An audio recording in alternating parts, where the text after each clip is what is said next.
ቅዳሜ ገበያ የሳዑዲ አረቢያ ጋዜጠኛ ቱርክ ውስጥ መገደሉ ይታወሳል። እጅግ በጣም አሰቃቂ በሆነ ሁኔታ ነው የተገደለው። የዶላርና የብር ዋጋ $1 ከ57 ብር ገደማ በባንኮች በአንድ ጊዜ 100 ምናምን ብር 120 ብር እንደዚህ ይገባል። መጀመሪያ ሲጀምር ወደ 87 ብር ነበር። 87 ብር አረገ።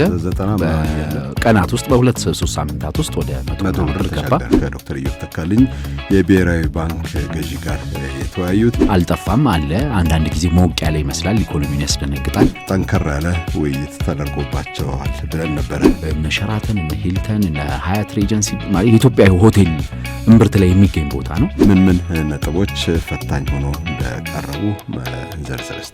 ገበያው ወደ ብሔራዊ ባንክ ወይም የወርቅ ምርት ወደ ብሔራዊ ባንክ እንዳይገባ ጫና ሊያሳርፉ ይችላሉ። ወዳጅ መሆናቸው ይታወቃል። ትራምፕ ሳዑዲዎችን በጣም ይወዳሉ። ደቡብ ኮሪያ ኢንቨስት አድርጓል፣ ጃፓን አድርጓል፣ ሳዑዲ $600 ቢሊዮን ቃል ገብቷል። ጤና ይስጥልን፣ እንደምን አደራችሁ። የቅዳሜ ገበያ የረቡዕ ህዳር 10 2018 መሰናዷችንን ጀምረናል። እስከ 5 ሰዓት ከፍታወቂው እንደሰን ጋር አብረን እንቆያለን። የምናነሳቸው ጉዳዮች አሉ። አንዱ የዓለም አቀፉ የገንዘብ ድርጅት IMF ልዑክ በኢትዮጵያ የነበረው ቆይታ እና ቀጣይ አጀንዳ ምን ይመስላል የሚለው ጉዳይ ርዕሳችን ይሆናል። ዓለም አቀፍ ጉዳዮችም ይኖሩናል። የሳዑዲ አረቢያው ልዑል አልጋ ወራሽ መሐመድ ቢን ሰልማን ወደ አሜሪካ ተጉዘው እንግዲህ ከዶናልድ ትራምፕ ከፕሬዚዳንቱ ጋር ተነጋግረዋል። ከኢኮኖሚ ጉዳዮች ጋር የተያያዙ ነገሮችን እንዳስሳለን። የጄፍሪ ኤፕስቲን ጉዳይ እንግዲህ የአሜሪካን ባለጸጎች፣ ባለስልጣናት፣ ታዋቂ ሰዎች፣ ተጽዕኖ ፈጣሪዎች ፈተና ውስጥ ሊከት እንደሚችል ነው የሚታሰበው። እንግዲህ ሰነዱ አደባባይ እንዲወጣ በምክር ቤት በሸንጎ ተወስኗል። የመጨረሻው ውሳኔ በርዕሰ ብሔሩ ይሆናል። ይህንንም ጉዳይ ጊዜ እንደበቃን እንግዲህ የምንመለከተው ይሆናል። እስከ መጨረሻው አብራችሁን እንድትቆዩ እንጋብዛለን። ሀሳብ ሲኖራችሁ በ0911 477 44 ደውላችሁ አለዚያም አጭር የጽሁፍ መልእክት ልካችሁ ልታካፍሉን ትችላላችሁ። በ0977 77 77 አጭር የጽሁፍ መልእክት ብቻ ላኩልን፣ እኛ እንደውላለን። በ7545 የአህዱ ሬዲዮ የአጭር ጽሁፍ መቀበያ ቁጥርም እንደዚሁ መደወል ይቻላል። የዳሽን ባንክ ሱፐር አፕ ተጠቃሚዎች ቁጥር ከ1 ሚሊዮን ተሻግሯል። እንደዚሁም ደግሞ የዳሽን ሱፐር አፕ 1 ዓመት ባልሞላ ጊዜ ውስጥ በሚሊዮን የሚቆጠር ደንበኛና በ100 ሚሊዮን የሚሰላ ዕለታዊ የገንዘብ ዝውውር እየተካሄደበት ነው። ከ100 በላይ አነስተኛ መተግበሪያዎች አሉት። ከ150 የሚበልጥ አገልግሎት ይቀርብበታል። ከ90 በላይ ነጋዴዎች እየተሳተፉ ነው። ከ200 ሺህ በላይ ምርት በመተግበሪያው እየተሸጠ ነው የሚገኘው። እርሶም የዳሽን ሱፐር አፕ መተግበሪያን በማውረድ ሚሊዮኖችን እንዲቀላቀሉ ተጋብዘዋል። ኦቪድ ሪል ስቴት እስከ ታህሳስ 6 2018 በቅናሽ ዋጋ ቤት ለሽያጭ ሊያቀርብ ነው። ህዳር 22 ይጀምራል። በገርጂ ፌዴራል ቤቶች ኮርፖሬሽን፣ በ4 ኪሎ ጥይት ቤት፣ በጎልፍ ክለብ፣ በኢትዮ ኩባና ገላንጉራ 5 የግንባታ ቦታዎች የሚገኙ ቤቶችን ነው በቅናሽ ዋጋ ያቀረበው። ኦቪድ እንግዲህ በርካታ ቤቶችን ገንብቶ ለአገልግሎት ክፍት በማድረግ ይታወቃል። ቤቶቹ አሁን በመጪው ወደ ሽያጭ የሚቀርቡት ቤቶች ግንባታ ሙሉ በሙሉ የተጠናቀቀ ነው። የቤት ዕቃ የተሟላላቸው አሉ። በከፊል ግንባታቸው የተጠናቀቁም ይገኛሉ። ይህንን እድል እንዲጠቀሙበት እንግዲህ ኦቪድ ሪል ስቴት እየጋበዘ ነው የሚገኘው። የዘመን ባንክ ደንበኛ ለመሆን ተጨማሪ ምክንያት አለ። ኤምሬትስ አየር መንገድና ዘመን ባንክ ተጣምረዋል። ወደ ተለያዩ ሀገራት በኤምሬትስ አየር መንገድ ለመብረር ሲሹ በተዘጋጀው ልዩ ቅናሽ እንዲጠቀሙ ተጋብዘዋል። ትኬቱን በemirates.com/ኢቲ በኩል ኢቲዜድኤምኤን 25 የተባለውን የማለፊያ ቃል ተጠቅመው በዘመን ባንክ በኩል ክፍያ ፈጽመው ሲቆርጡ ልዩ ቅናሽ ያገኛሉ። ኤምሬትስ ሪቴል ኦፊስ ፔመንት የሚለውን ተጭነው ለበረራ ከተመዘገቡ በኋላም የዘመን ባንክ ካርዶን ይዘው ቦሌ መድኃኔዓለም አቢሲኒያ ህንፃ ወደሚገኘው የኤምሬትስ አየር መንገድ ቢሮ በመሄድ ትኬት ከቆረጡ ቅናሽ ያገኛሉ። ይህ ቅናሽ እስከ የካቲት 21 2018 ብቻ ነው የሚቆየው። ትኬቶን በቅናሽ ይቁረጡ፣ ወጪውን ይቆጥቡ። ዘመን ባንክ የላቀ አገልግሎት ማዕከል። ኢትዮጵያ እንግዲህ የኢኮኖሚ ማሻሻያ ይፋ ካደረገች አሁን 1 ዓመት ከመንፈቅ ገደማ ሆኗታል።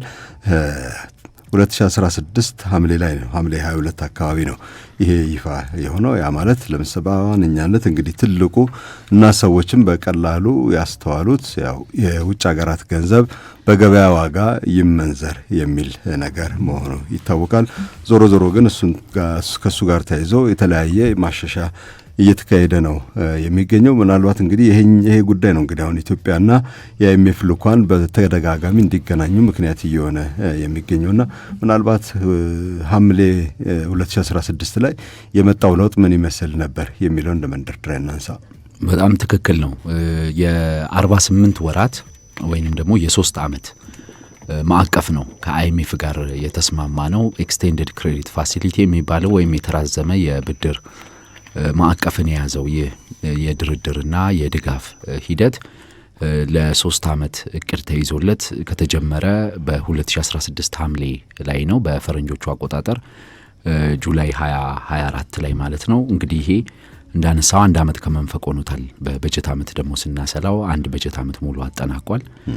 አሁን 1 በጀት ዓመት አጠናቆ ግማሽ ላይ ነው። ስለዚህ ከሞላ ጎደል ከ3 ዓመቱ ማዕቀፍ ግማሹ ላይ ነው የምንገኘውና በጣም ክሪቲካል ታይም ነው ማለት ነው። ይሄ ነገሮችን ለመገምገም ወሳኝ ሰዓት ነው።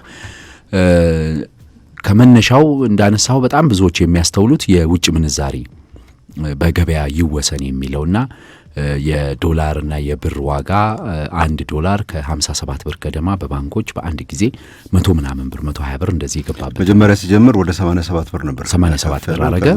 በቀናት ውስጥ በ2-3 ሳምንታት ውስጥ ወደ 100 ብር ገባ። አሁን ወደ 150 ብር እና 160 ብር ባለው አካባቢ ላይ ነው የሚገኘው። ይሄ የምንዛሪ ለውጥ ብዙዎችን ያነጋገረው ይሄ ጉዳይ ነው። ግን አብረውት በጣም በርካታ ነጥቦች አሉ። አንደኛው የኢትዮጵያን የፋይናንስ ተቋማት ይመለከታል። በተለይም የኢትዮጵያ ንግድ ባንክን ይመለከታል።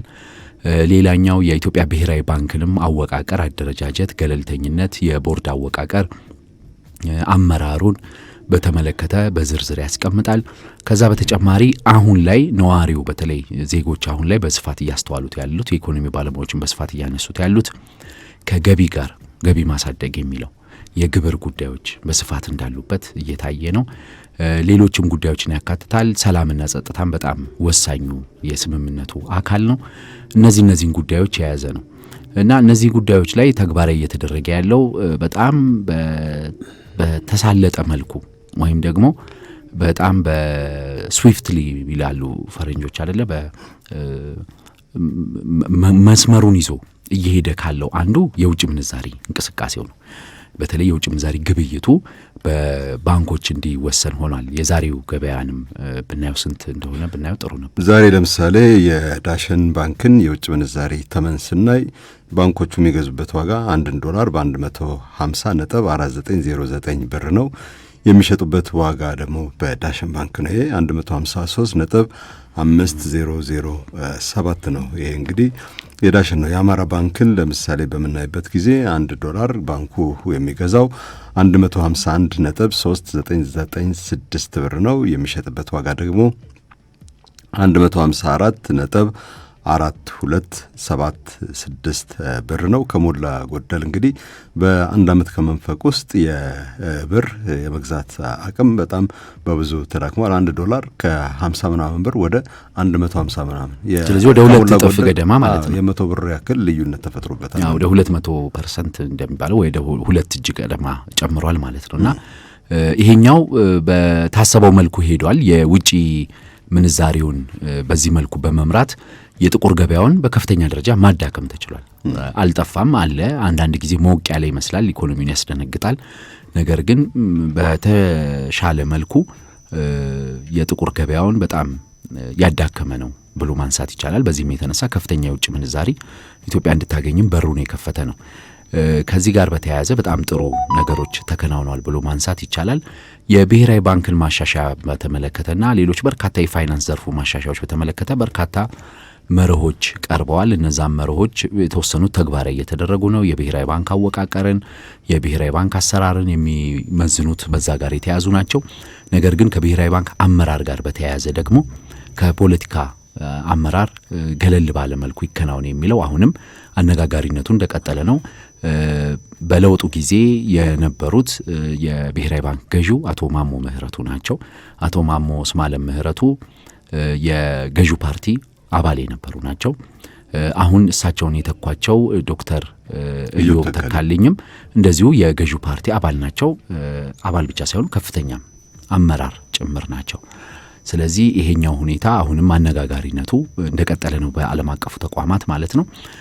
ሶስተኛው ነጥብ ልናነሳ የምንችለው ከለውጡ ጋር በተያያዘ የኢኮኖሚውን ክፍት ማድረግ የሚለው ነው። የኢትዮጵያን ኢኮኖሚ ክፍት ማድረግ በሚል የቴሌኮም ዘርፉ ክፍት ተደርጓል። አንድ ተቋም ነው የገባው። የፋይናንስ ዘርፉ ክፍት ተደርጓል። እስካሁን የገባ የባንክ ተቋም የለም። እንግዲህ ከ50 ዓመት በፊት ኢትዮጵያ ውስጥ የግል ባንኮች ነበሩ፣ የውጭ ባንኮች ሁሉ ነበሩ።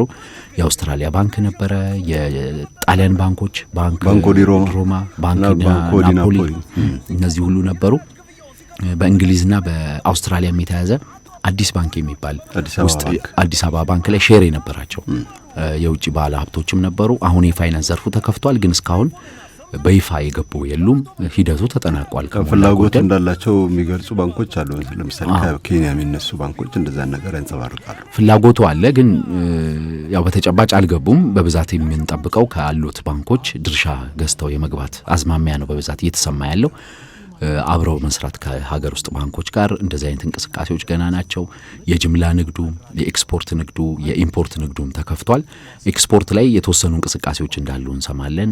ይሄ ራሱን የቻለ ለየት ያለ ነገር አለው። ይህንን በቀጣይ ሰፊ ፕሮግራም እንሰራበታለን። ምክንያቱም አንዳንድ የቢዝነስ ማህበረሰብ አባላት ራሱ ይሄ በኤክስፖርት ዘርፍ ለምሳሌ $10 ሚሊዮን ግዢ እንዳለ አግሪመንት ካሳየ በቡና ዘርፍ የምትሰማራበት አለ። ለምሳሌ ቡና ኤክስፖርት በማድረግ የውጭ ባለ ሀብት ሆነና አንዳንድ ተቋማት እዚህ ያሉ ኢትዮጵያ ውስጥ ያሉ የውጭ ተቋማት ዶላር ለማውጣት ሊጠቀሙበት ይችላሉ። ይሄንን የሚል ስጋት ያላቸው አሉ። ግን ይሄ እንዴት ይታያል፣ እንዴት ይገመገማል የሚለውን ሰፋ አድርገን እናየዋለን። ግን በኤክስፖርቱ ካለው እንቅስቃሴ ውጪ በጅምላ ንግዱም በኢምፖርቱም ያሉት ግን ገና ናቸው።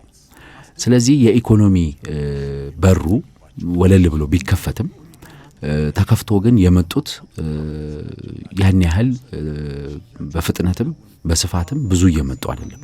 ስለዚህ ኢኮኖሚው አሁንም ከገበያም አንጻር ከመረጋጋት አንጻር ብዙ ነገሮች ሊጎሉት ይችላሉ የሚለውን ግምት ለማስቀመጥ ያስችላል፣ ድምዳሜ እንኳን ባይሆን ማለት ነው።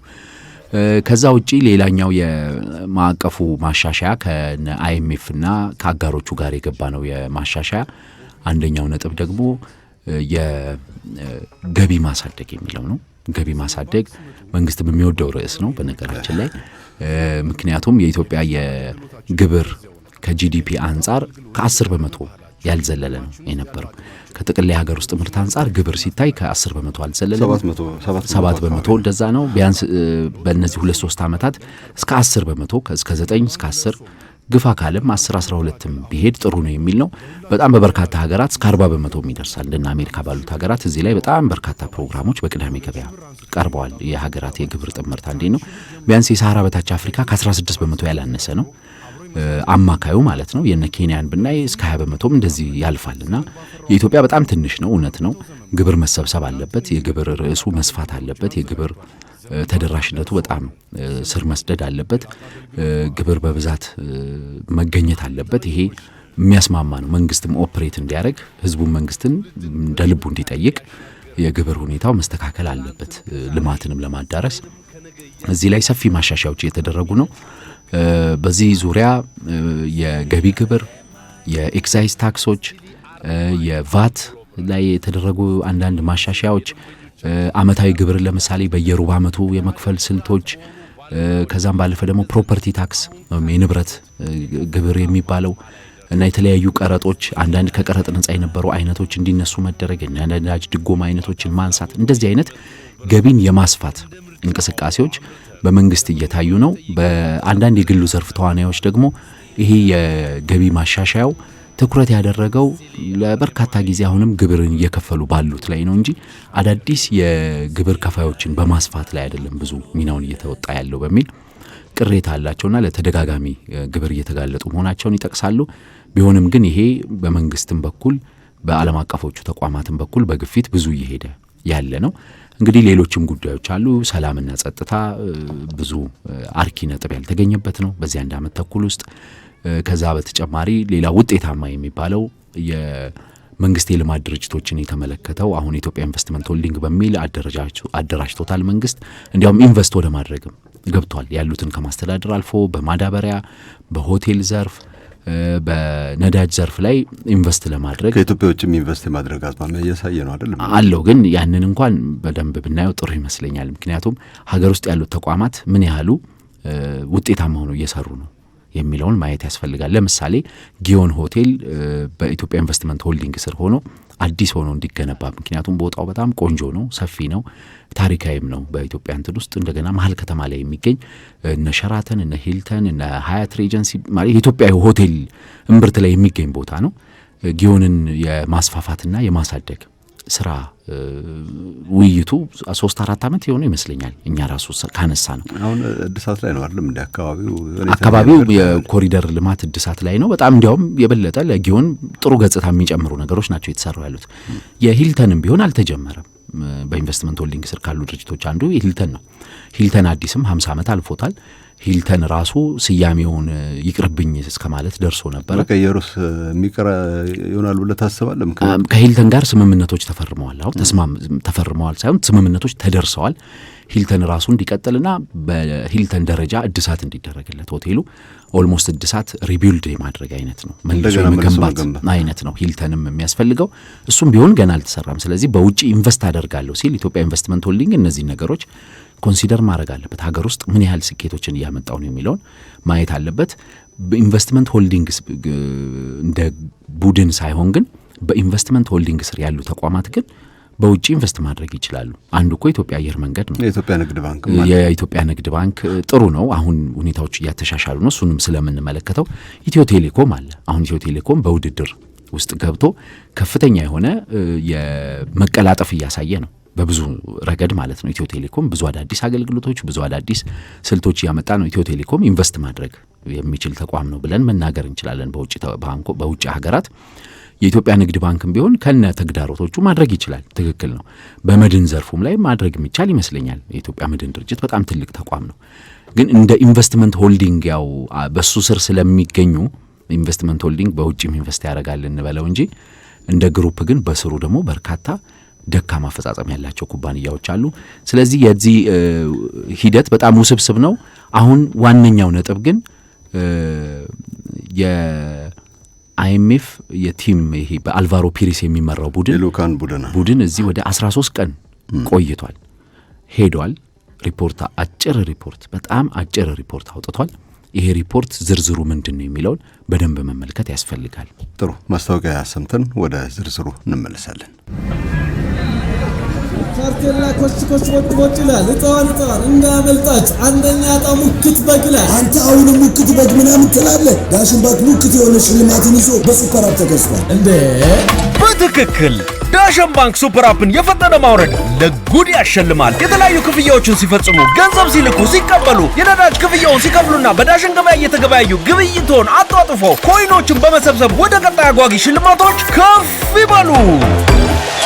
ብዛት ያላቸው የኢንተርኔት ጥቅሎች፣ አይፎንና ሳምሰንግ ስማርት ስልኮች ከ100 ብር ጀምሮ የ5፣ የ50፣ የ100 ሺህ ብር ሽልማቶች እንዲሁም የ2025 BYD ሴጉል የኤሌክትሪክ መኪና ስልኮን በመነቅነቅ ብቻ ከዳሽን ባንክ ሱፐር አፕ።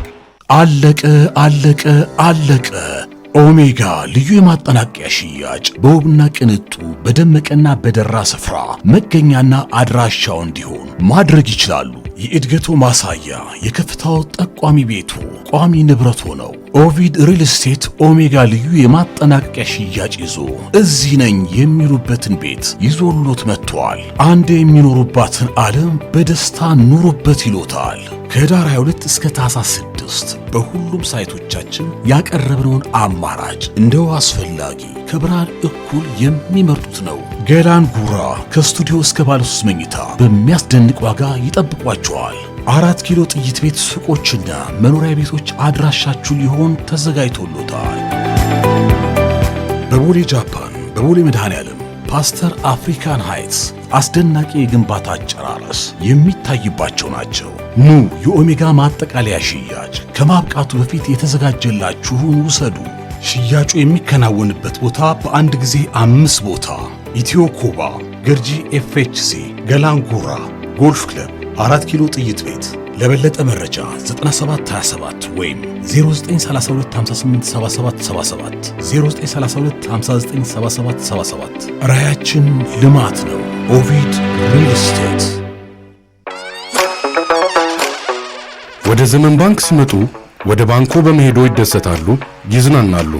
የዲጂታል አገልግሎታችንም እንደዚያው ነው። የቀይ ምንጣፍ አገልግሎት የከረመ ባህላችን፣ ደማችን ውስጥ ያለ አቅማችን ነው። እንደ ንጉሥና እንደ ንግሥት እናስተናግዳችኋለን። አሁን ደግሞ አድማሳችንን አስፍተን ይህ የላቀ አገልግሎት ለእርሶ ይገባል ብለን ቀርበናል። ዘመን ባንክ ለእርሶም ነው። ዘመን ባንክን መቀላቀል አሁን እጅግ ቀሏል። ለሁላችሁም በያላችሁበት ምቹና ቅርብ ሆኗል።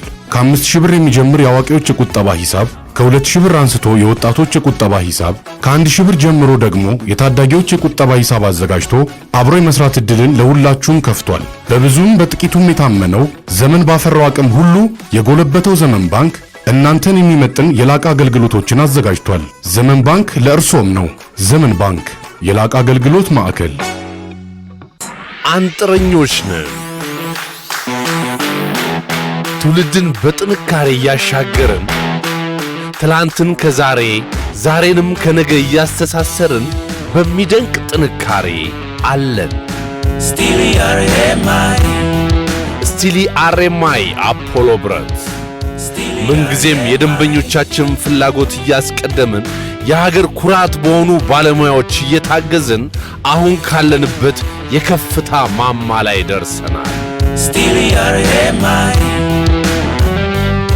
የግንባታ ፍላጎቱን የሚመጥኑ ብረቶችን እንደ ምርጫው አምርተን ዘመኑ በሚጠይቀው የጥራት ደረጃ እናቀርባለን። ስቲሊ አርኤምአይ አፖሎ ብረት ትውልድን የሚሻገር ጥበብ። ስቲሊ አርኤምአይ አፖሎ ብረት። ቅዳሜ ገበያ።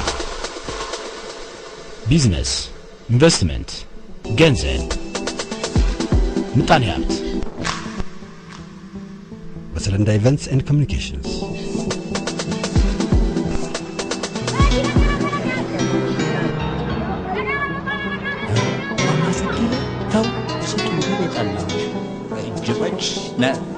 ቅዳሜ ገበያ። አይ መርካቶ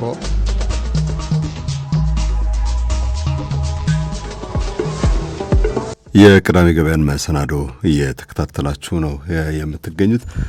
ሪፖርተር ዛሬ አንድ መረጃ አውስታለች።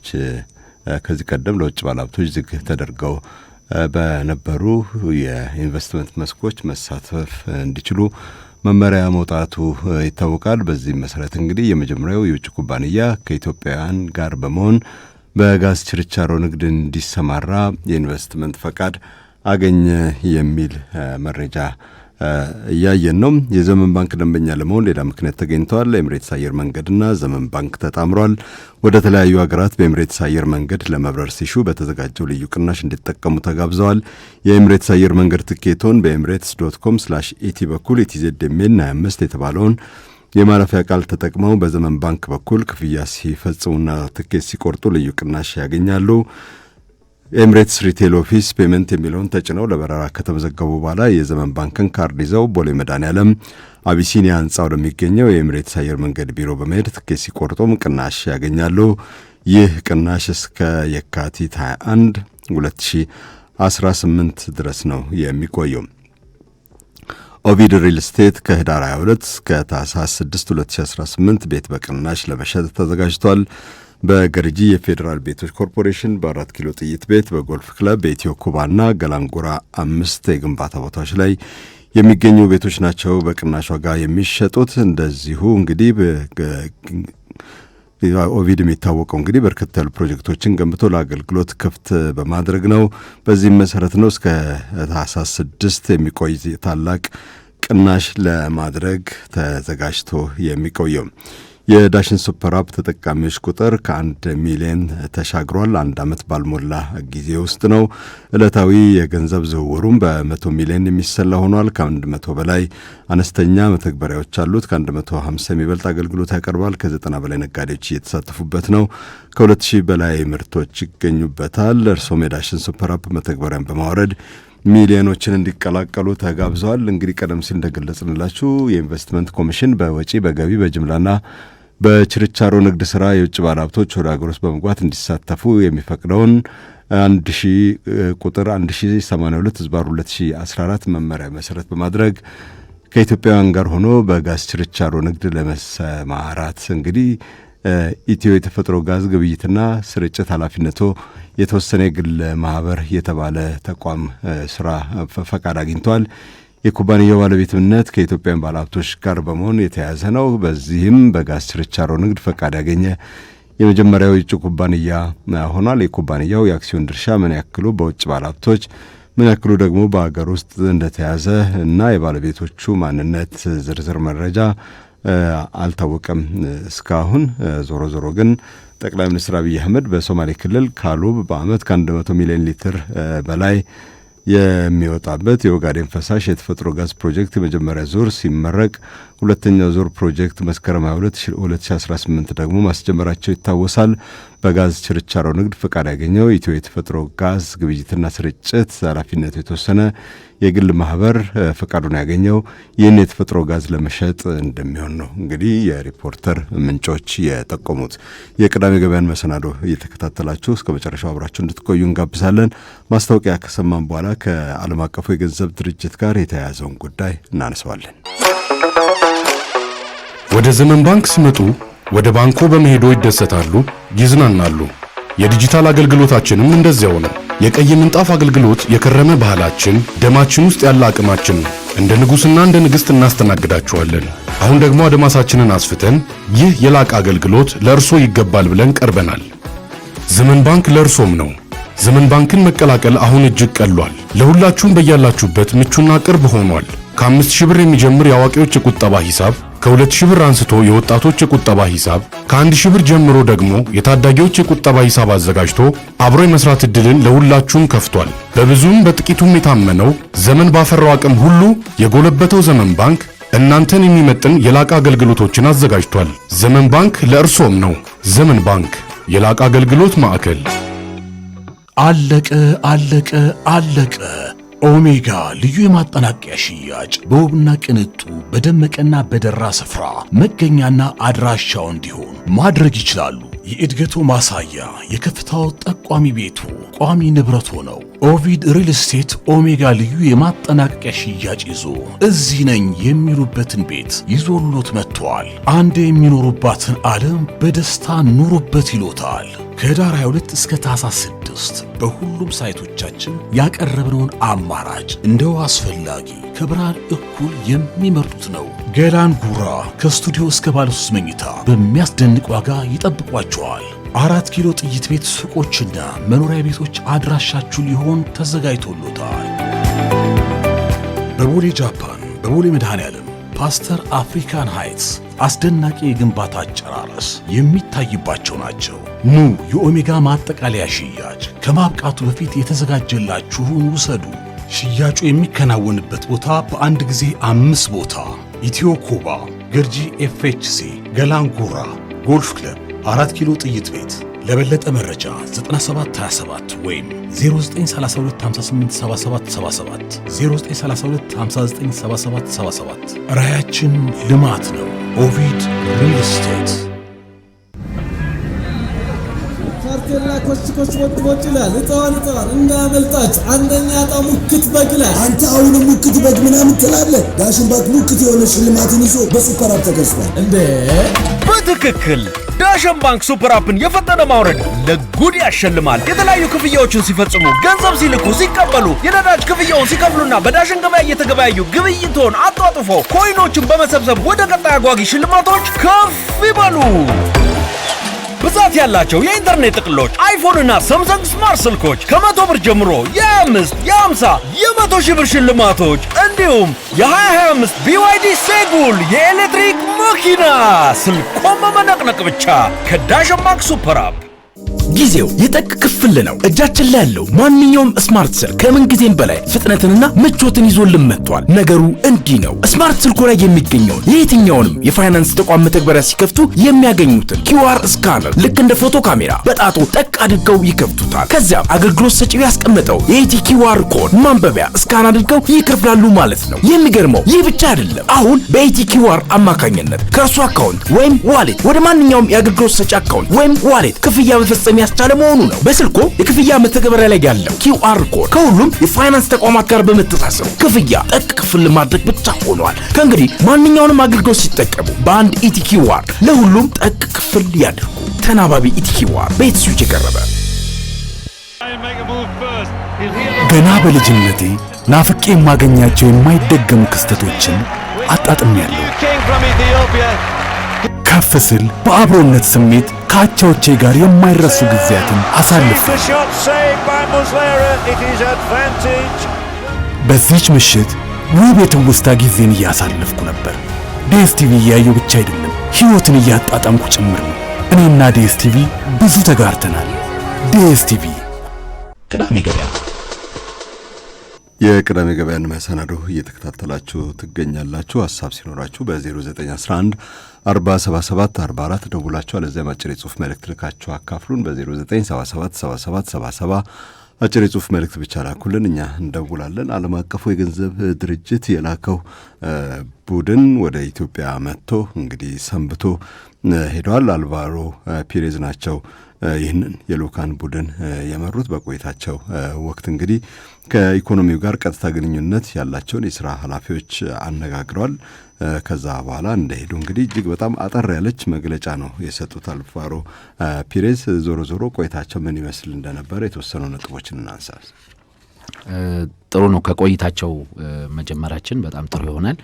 ከኦክቶበር 30 እስከ ኖቬምበር 13 ወይም ለ13 ቀናት ገደማ የቆየ ቆይታ ነው ያደረጉት እና ባሳለፍነው ሳምንት መጨረሻም ላይ አጭር መግለጫቸውን አውጥተዋል። እንግዲህ የአልቫሮ ፒሬዝ ያው በተደጋጋሚ ወደ ኢትዮጵያ ልኡካንን ይዘው የሚመጡት እሳቸው ናቸው። የአይኤምኤፍ ልኡክ በኢትዮጵያ የኢኮኖሚ ማሻሻያ ላይ ትልቅ ሚና አላቸው ብሎ መጥቀስ ይቻላል። እናም አጠር ያለች መግለጫ ነው ያወጡት። መግለጫዋ ዘ ስታፍ ቲም ሜድ ጉድ ፕሮግረስ ተዋርድ ስታፍ ሌቭል አግሪመንት ብለው ነው የጠቀሷት። ጉድ ፕሮግረስ ብቻ ናት ማለት ጥሩ ውይይት አድርገናል የሚል አይነት ነውና ጥሩ ውይይት አድርገናል እና ዲስከሽን ዊል ኮንቲኒው ቨርቹዋሊ ኢን ዘ ካሚንግ ዊክስ ይላል። እንግዲህ በቀጣይ ሳምንታት በኦንላይን ውይይቶች ይኖራሉ ነው እና ምናልባትም ይሄ ውይይት ሌሎችንም የአይኤምኤፍ አመራሮችንም እንደሚያካትት ግልጽ ይሆናል ማለት ነው። በአፍሪካ ደረጃ ያሉ አመራሮችን ወይም ደግሞ በአይኤምኤፍ ከፍተኛ አመራሮችንም ጭምር በሚያሳትፍ መልኩ ይደረጋል ማለት ነው። ይሄ አራተኛው ዙር ውይይት ነው ከኦክቶበር 30 እስከ ኖቬምበር 13 የተደረገው። እንግዲህ በዚህ ውይይታቸው አልቫሮ ፒሬዝ እንደገለጹት የገንዘብ ሚኒስትሩን አቶ አህመድ ሽዴን፣ የብሔራዊ ባንክ ገዢውን ዶክተር ኢዮብን ማናገራቸውና ሌሎች ተቋማትን ማናገራቸውን ጠቅሰዋል። አንደኛው ሰፊ ውይይት የተደረገው ከኢትዮጵያ ንግድ ባንክ ጋር ነው። የኢትዮጵያ ንግድ ባንክ እንደምናውቀው የለውጡ አካል ነው። የዚህ የማክሮ ኢኮኖሚ ለውጡ ዋነኛ አካል ከሚባሉት ነው። ምክንያቱም የሀገሪቱ ትልቁ ባንክ ነው። ወደ 50% ገደማ የሚሆነውን የፋይናንስ ሴክተር የሚሸፍነው እሱ ስለሆነ ከሱ ጋር በተያያዘ ባንኩ በከፍተኛ የመንግስት ዕዳ ችግር ውስጥ ቆይቶ ስለነበረና በ100 ቢሊዮኖች ብር በመንግስት ተቋማት ተበድረውት ስለነበረ ወደ ትሪሊየን የተጠጋ ማለት ነው። 900 ቢሊዮን ብር በላይ ተበድረውት ስለነበር ያ መስተካከል አለበት። ባንኩ ከስሯል። የአይኤምኤፍ ግምገማ የነበረው ማለት ነው። ባንኩ ከስሯል። ባንኩ መክሰሩን የኢትዮጵያ መንግስት አምኖ ባንኩን እንዲያንሰራራ እናድርገው የሚል ነው። ያው የኢትዮጵያ መንግስት ደግሞ በይፋ ከስሯል መባሉ ለህዝቡ ጥሩ ኢሜጅ አይሰጥም። ምክንያቱም አብዛኛው ማህበረሰብ ግን ጠቅላይ ሚኒስትሩ እኮ ከውድቀት ነው የታደግነው ነው ያሉት አይደል? በኋላ ላይማ እንደዛ አሉ። ግን የኢትዮጵያ ንግድ ባንክ ከስሯል እና ከኪሳራ እንዲነሳ ምን እናደርግ የሚል ሳይሆን ከውድቀት ነው የታደግነው ወይም ደግሞ እየወደቀ የነበረ ባንክ ነው ወይም ወድቆ የነበረ ባንክ ነው እንደዚህ ስትልና የከሰረ ነው ስትል ያው ቶኑ የተለያየ ነው የቃላት እንትኑና ጠቅላይ ሚኒስትሩም በ100 ሚሊዮኖች ተበድሮ እንደዚህ መደረጉን ጠቅሷል። እንግዲህ የአይኤምኤፍ ብቻ በ100 ሚሊዮን ዶላሮች እኮ ሰጥቶታል። መንግስትም ወደ ቦንድ አሸጋግሮለታል እና እነዛ ነገሮች ሁሉ በስፋት ተነስተዋልና የኢትዮጵያ ንግድ ባንክ ብቻ በጣም በ100 ሚሊዮኖች የሚገመት ድጋፍ ነው የተደረገለት። ወደ $800 ሚሊዮን ገደማ እንደሚደርስ ነው የሚጠቀሰው ማለት ነው። እንግዲህ የኢትዮጵያ ንግድ ባንክ ጋር የተደረገው ውይይት መልካም እንደነበረ አንዳንድ መረጃዎች ይጠቁማሉ። እንግዲህ በአመዛኙ ጥሩ ውይይት ተደርጓል። ግን አንዳንድ ውይይቱን የተከታተሉ ሰዎችም እንደሚታዘቡት እኛም እንደተመለከት ነው የዘንድሮ ውይይት ወይም አራተኛው ዙር ውይይት ቀላል ውይይት አልነበረም። ቀላል ውይይት አለመሆኑን ደግሞ የሚያረጋግጠው ከውይይቱ ማግስት የወጣውም መግለጫ ነው በአይኤምኤፍ በኩል። ብዙ ጊዜ አይኤምኤፍ እዚህ መጥቶ ውይይት አድርጎ እንደዚህ ሲሄድ የመጀመሪያዎቹ እንዲያውም ወደ ኢኮኖሚ ማሻሻያው ለመግባት የነበረው የዳሽግሽጉ ላይ የነበሩት ውይይቶች ልክ እንዳሁኑ በጣም የተራዘሙ ድጋሚ እንወያያለን፣ ውይይቱ ይቀጥላል የሚሉ መግለጫዎች እየወጡ ቆይተዋል። ከዛ በኋላ ኢኮኖሚ ማሻሻያው ከተተገበረ ከሐምሌ 2016 አንስቶ ግን የነበሩት ውይይቶች በአይኤምኤፍ ያለውን ፕሮግረስ ይሄ ነው፣ ይሄ ደካማ ጎን ነው፣ ይሄ ጠንካራ ጎን ነው፣ ጥሩ ውይይት አድርገናል፣ ስታፍ ሌቭል አግሪመንት ላይ ደርሰናል፣ ይህንን ለቦርድ አቅርበን እናጸድቅና ኢትዮጵያ ቀጣዩ ፋይናንስ ይለቀቅላታል። ምክንያቱም $3.4 ቢሊዮን ተይዞላታል የሚለቀቅ ይህን ያህል ብር ይለቀቅላታል የሚሉ ነበሩ የሚወጡት መግለጫዎች። የአሁኑ ግን አሁን ኢትዮጵያ ቢያንስ ወደ $1 ቢሊዮን ትጠብቃለች፣ $250 ሚሊዮን በላይ አሁን ከዚህ ውይይት ሲያልቅ ማለት ነው። ይሄኛውን የሚጠቅስ ነገር አልተቀመጠም። ስለዚህ ከባድ ውይይት እንደነበረ ይሄ ያመለክታል። ውይይቱን ከባድ ያደረጉት ነጥቦች ምንድናቸው የሚሉት በእኛ ምልከታ በእኛ ግምገማ አንዳንድ ነጥቦች ልናነሳበት የምንችል ይመስለኛል። በጣም ጥሩ። የዘንድሮ ታላቁ ሩጫ በኢትዮጵያ ህዳር 14 2018 እሁድ ይከናወናል አዲስ አበባ ውስጥ። በሩጫው ላይ ለመሳተፍ የተመዘገባችሁ ተወዳዳሪዎች ወደ ዳሽን ባንክ ቅርንጫፎች ገብታችሁ የቲሸርታችሁን ከህዳር 11 እስከ 13 ከነገ ጀምሮ እንድትወስዱ ይጋብዛል። የቀድሞ መብራት ኃይል ህንጻ ፊት ለፊት ፒያሳ ቅርንጫፍ፣ ጣና ቅርንጫፍ ደግሞ መርካቶ ጣና ገበያ፣ ልደታ ቅርንጫፍ ልደታ ቤተ ክርስቲያን ፊት ለፊት ነው። አድዋ አደባባይ ቅርንጫፍ መገናኛ ቤተልሔም ፕላዛ፣ ቦሌ ኖክ ቅርንጫፍ ኖክ ዋና ቢሮ፣ ቦሌ ፕሪፓራቶሪ ቅርንጫፍ ደግሞ ቦሌ ከፍተኛ ሁለተኛ ደረጃ ትምህርት ቤት አካባቢ ነው። ቄራ ቅርንጫፍ ኖክ ማደያ አካባቢ ነው። ጦር ኃይሎች ቅርንጫፍ ኩዊንስ የገበያ ማዕከል ግቢ ውስጥ ይገኛል ማለት ነው። ዳሽን ባንክ እንግዲህ መታችሁ ቲሸርታችሁን እንድትወስዱ እየጋበዘ ይገኛል። ኦቪድ ሪል ስቴት ከህዳር 22 እስከ ታህሳስ 6 2018 ድረስ ቤቶችን እጅግ በጣም በቅናሽ ዋጋ ለሽያጭ ማቅረቡን ይገልጻል። የፌዴራል ቤቶች ኮርፖሬሽን በ4 ኪሎ ጥይት ቤት በጎልፍ ገርጂ ማለት ነው። ፌዴራል ቤቶች ኮርፖሬሽን 4 ኪሎ ጥይት ቤት ጎልፍ ክለብ በኢትዮ ኩባና ገላንጉራ 5 የግንባታ ቦታዎች ላይ የሚገኙ ቤቶች ናቸው በቅናሽ ዋጋ ለሽያጭ የቀረቡት። በርካታ ፕሮጀክቶችን ገንብቶ ለአገልግሎት ክፍት በማድረግ የሚታወቀው ኦቪድ ሪል ስቴት ይሄ እንግዲህ እስከ ታህሳስ 6 ብቻ የሚቆይ ቅናሽ ነው ያደረገው። ቤቶቹ ግንባታቸው ተጠናቋል። የቤት ዕቃ ተሟልቶላቸዋል። በከፊል የተጠናቀቁ ቤቶችም ይገኛሉ። ስለዚህ ይህን ዕድል እንዲጠቀሙበት ይጋብዛል። ከውጭ ሀገር የሚላክሎትን ገንዘብ በአማራ ባንክ የገንዘብ አስተላላፊ ድርጅቶች ማለትም በዌስተርን ዩኒየን፣ ሪያ፣ ዳሃብሽልና በኢትዮ ዳሽ በኩል ይመንዝሩ። እንደዚሁም በእጁ ያለውን የውጭ ሀገር ገንዘብ በአማራ ባንክ በኩል ይመንዝሩ። ተጨማሪ ከዕለቱ ተመን ተጨማሪ የ5 ብር ጉርሻ አዘጋጅቶ ይጠብቆታል። መስተንግዶም እጅግ በጣም መልካም ነው። እንግዲህ ያሉን 2 ደቂቃዎች ናቸው። በዚህ 2 ደቂቃዎች ውይይቱን ከበድ ያደረጉት ነገሮች በዓለም አቀፉ የገንዘብ ድርጅት የዕለት ተዕለት የስራ ጉዳይ የሚከታተሉ ሰዎች ናቸው። ከቦርድ ዝቅ ባለ ደረጃ ላይ የሚገኙ ሰዎች ናቸው። ከፍተኛ የስራ ኃላፊዎች ናቸው። እዚህ መጥተው ከአቶ አህመድ ሺዴ የገንዘብ ሚኒስትሩ እንደዚሁም ደግሞ ከዶክተር ኢዮብ ተካልኝ የብሔራዊ ባንክ ገዢ ጋር የተወያዩት ምን ነጥቦች ነበሩ የሚለውን ጉዳይ ከበድ ያሉት ነገሮችን እናንሳቸው። እንግዲህ አሁን የተነሱት ካሉት ጉዳዮች አንዱ ከውጭ ምንዛሪ ግብይቱ ጋር በተያያዘ ግልጽነትና በሚፈልገው ደረጃ እየሄደ ነው ወይ የሚለው የተወሰኑ ጥያቄዎች ሊነሱበት የሚችል ነጥብ እንደሆነ ማስቀመጥ ይቻላል። በሁለተኛ ደረጃ ደግሞ ሊታይ የሚገባው የውጭ ምንዛሪ ግኝት ነው። በቡና ረገድ ቡና መደበቅ እንዳለ መንግስት እየጠቀሰ ነው። በወርቅ በኩልም በከፍተኛ ደረጃ የኢትዮጵያን የውጭ ምንዛሪ ክምችት ያሻሻለው የወርቅ ኤክስፖርት ማደጉ እንደሆነ ይታወቃል። በወርቅ ግብይት በኩልም አሁንም አንዳንድ አካላት የወርቅ መሸሸግና የኮንትሮባንድ ንግድ እንቅስቃሴ ስላለ ይሄኛውም የኤክስፖርት ንግዳችሁ በዚህ ዓመት ደግሞ በምን ያህል መልኩ መጨመር አለበት የሚለው ትልቁ ጉዳይ ነው። ቡና በዓለም ላይ ዋጋው በመጨመሩ እንጂ የቡናው መጠን በማደጉ አይደለም ኤክስፖርቱ የተገኘው የሚል አቋም መንግስት አለው። ስለዚህ ቡና ላይ አሁንም ስጋቶች አሉ። አሁን ደግሞ ዋጋው እኮ መለስ ብሎ እንደገና እየወረደም ታይቷል።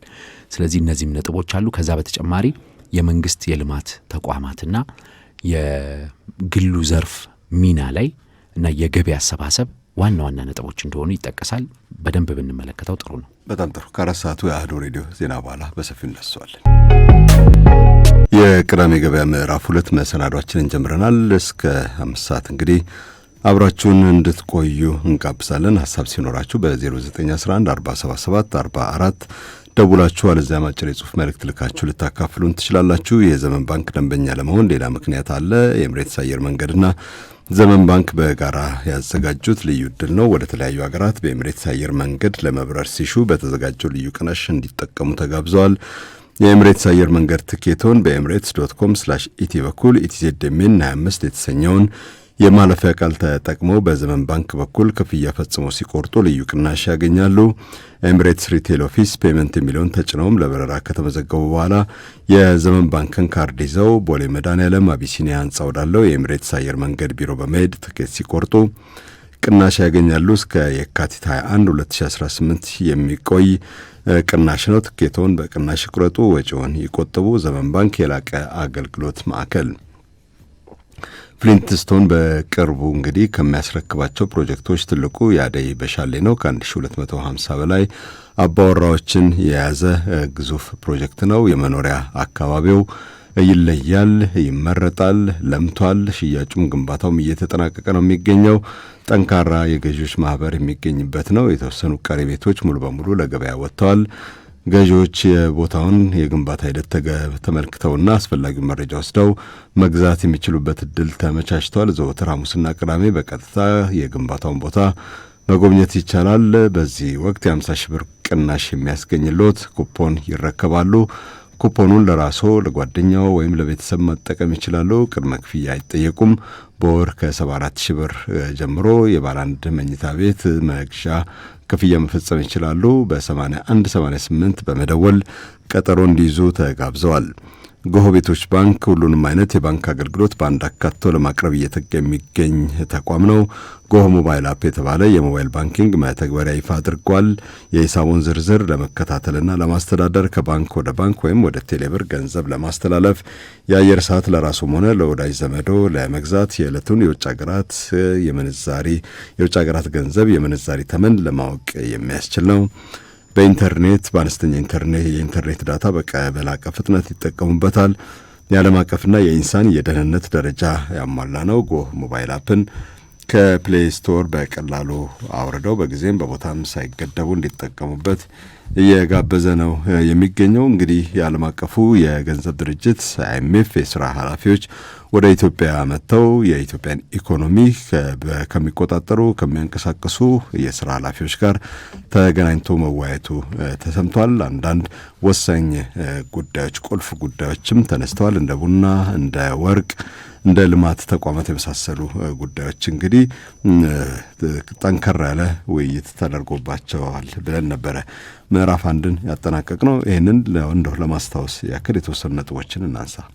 እንግዲህ የዓለም አቀፉ የገንዘብ ተቋም በየ3 ወሩ የነበረ የኢኮኖሚ ግምገማ የሚያደርገው ከዚህ ከማሻሻያው በኋላ ነገር ግን በየ6 ወሩ ገደማ ሆኗል። ባለፈው የተደረገው ሚያዝያ አካባቢ ነው። ሚያዝያን ተከትሎ ቦርዱ ለኢትዮጵያ የሚለቀቀውን በወቅቱ የለቀቀውን $262 ሚሊዮን ወይም 191 SDR የሚባለውን የዓለም አቀፍ የገንዘብ ተቋም የገንዘብ መተመኛን የለቀቀው ሐምሌ ላይ ነው። ስለዚህ አሁን በዚህ ህዳር ላይ ውይይቱ ተደርጓል። ህዳር ላይ ውይይቱ ተደርጎ ብር እንዲለቀቅ ሩብ ቢሊዮን ዶላር ገደማ ከ$250 ሚሊዮን ያላነሰ እንደሚለቀቅ ይጠበቃል። ግን ውይይቱ ተራዝሟል ወይም ደግሞ በቨርቹዋሊ ይቀጥላል ተብሏል። ስለዚህ ከተወያዩባቸው አካላት መካከል በቂ እመርታ ያላገኙ ነጥቦች እንዳሉ ግልጽ ነው። እንግዲህ አንደኛው የጸጥታም ጉዳይ ነው፣ እንዳነሳ ነው የኤክስፖርት ጉዳይ ነው፣ የውጭ ምንዛሪ ግብይቱ ነው፣ የግሉ ዘርፍ ላይ እየተሰጠ ያለው ትኩረት እንዴት ነው የሚለው ነው። እነዚህ ነጥቦች ዋና ነጥቦች እንደሚሆኑ እኔ ግምቴን አስቀምጣለሁና እነዚህ ነጥቦች ምን ሊሆኑ ይችላሉ የሚለውን እናያቸዋለን። በጣም ጥሩ። ማስታወቂያ ከሰማን በኋላ እነዚህ ነጥቦች እናነሳለን። አብራችሁን ቆዩ። ለአማራ ባንክ ባለ አክሲዮኖች በሙሉ የአማራ ባንክ አክሲዮን ማህበር የባለ አክሲዮኖች 4ኛ መደበኛ ጠቅላላ ጉባኤ ቅዳሜ ህዳር 20 ቀን 2018 ዓ.ም ከጠዋቱ 2 ሰዓት ጀምሮ በአዲስ አበባ ሚሊኒየም አዳራሽ ስለሚካሄድ ባለ አክሲዮኖች ወይም ህጋዊ ወኪሎቻቸው በጉባኤው ላይ እንድትገኙ ጥሪ እናስተላልፋለን። የጉባኤውን አጀንዳዎችና ተጨማሪ መረጃዎችን እሁድ መስከረም 4 ቀን 2018 ዓ.ም በወጡት አዲስ ዘመንና ሪፖርተር አማርኛ እትም ጋዜጦች ላይ ማግኘት የሚችሉ መሆኑን እናሳውቃለን። ማሳሰቢያ: ውድ ባለ አክሲዮኖቻችን የባንካችን ጠቅላላ ጉባኤ ምልአተ ጉባኤ መሟላት እንዲችል በዕለቱ በአካል መገኘት የማትችሉ በሚቀርባችሁ የባንካችን ቅርንጫፍ ወይንም በሰነዶች ማረጋገጫና ምዝገባ ጽሕፈት ቤት በመገኘት ውክልና እንድትሰጡ እያሳሰብን፣ ውክልና የምትሰጡት ሰው በጉባኤው ተገኝቶ ሊፈርምላችሁ የሚችል መሆኑን እንድታረጋግጡና በኢትዮጵያ ብሔራዊ ባንክ መመሪያ SBB /91 /2024 መሰረት ሁሉም የዳይሬክተሮች ቦርድ አባላትና የባንኩ ሰራተኞች በሙሉ ውክልና መቀበል የማይችሉ መሆኑን በአክብሮት እናሳውቃለን። የአማራ ባንክ አክሲዮን ማህበር የዳይሬክተሮች ቦርድ። እርስዎ በርትተው ገንዘቦን ይቆጥቡ። መኖሪያውን መገንባት የኛ ኃላፊነት ነው። ለመረጃ 8188 ይደውሉ። ፍሊንስቶን ሆምስ፣ ያንተ ያንቺ የናንተ። ጊዜው የጠቅ ክፍል ነው። እጃችን ላይ ያለው ማንኛውም ስማርት ስልክ ከምን ጊዜም በላይ ፍጥነትንና ምቾትን ይዞልን መጥቷል። ነገሩ እንዲህ ነው። ስማርት ስልኩ ላይ የሚገኘውን የየትኛውንም የፋይናንስ ተቋም መተግበሪያ ሲከፍቱ የሚያገኙትን QR ስካነር ልክ እንደ ፎቶ ካሜራ በጣቶ ጠቅ አድርገው ይከፍቱታል። ከዚያም አገልግሎት ሰጪው ያስቀመጠው የኢቲ QR ኮድ ማንበቢያ ስካን አድርገው ይከፍላሉ ማለት ነው። የሚገርመው ይህ ብቻ አይደለም። አሁን በኢቲ QR አማካኝነት ከእርሱ አካውንት ወይም ዋሌት ወደ ማንኛውም የአገልግሎት ሰጪ አካውንት ወይም ዋሌት ክፍያ መፈጸም ያስቻለ መሆኑ ነው። በስልኮ የክፍያ መተግበሪያ ላይ ያለው QR ኮድ ከሁሉም የፋይናንስ ተቋማት ጋር በመተሳሰሩ ክፍያ ጠቅ ክፍል ማድረግ ብቻ ሆኗል። ከእንግዲህ ማንኛውንም አገልግሎት ሲጠቀሙ በአንድ ኢቲ QR ለሁሉም ጠቅ ክፍል ያድርጉ። ተናባቢ ኢቲ QR በኢትስዊች የቀረበ። ሰሞኑን ጎረቤቶች ባንክ ጎራ ብዬ ነበር። ቤት ልትገዛ ነው ወይንስ ቤት ልታስፋፋ? ኧረ አይደለም፣ ለንግድ ስራ የማስፋፊያ ነው። እና ጎ ለንግድ ምን ይሰጣል? ጎ ከቤት ጋር የተገናኘ አይደለም እንዴ? እንዳይመስልህ፣ ጎ ሁሉንም የባንክ አገልግሎቶች ይሰጣል። ለንግድ ስራው፣ ለኢምፖርትና ኤክስፖርት፣ ለሌሎችም የንግድ መስኮች ኑ እና አገልግሎ ይላል። ለበለጠ መረጃ የማህበራዊ ትስስር ገጾቻችንን ይከታተሉ። ጎህ ቤቶች ባንክ፣ የትውልዱ ባንክ።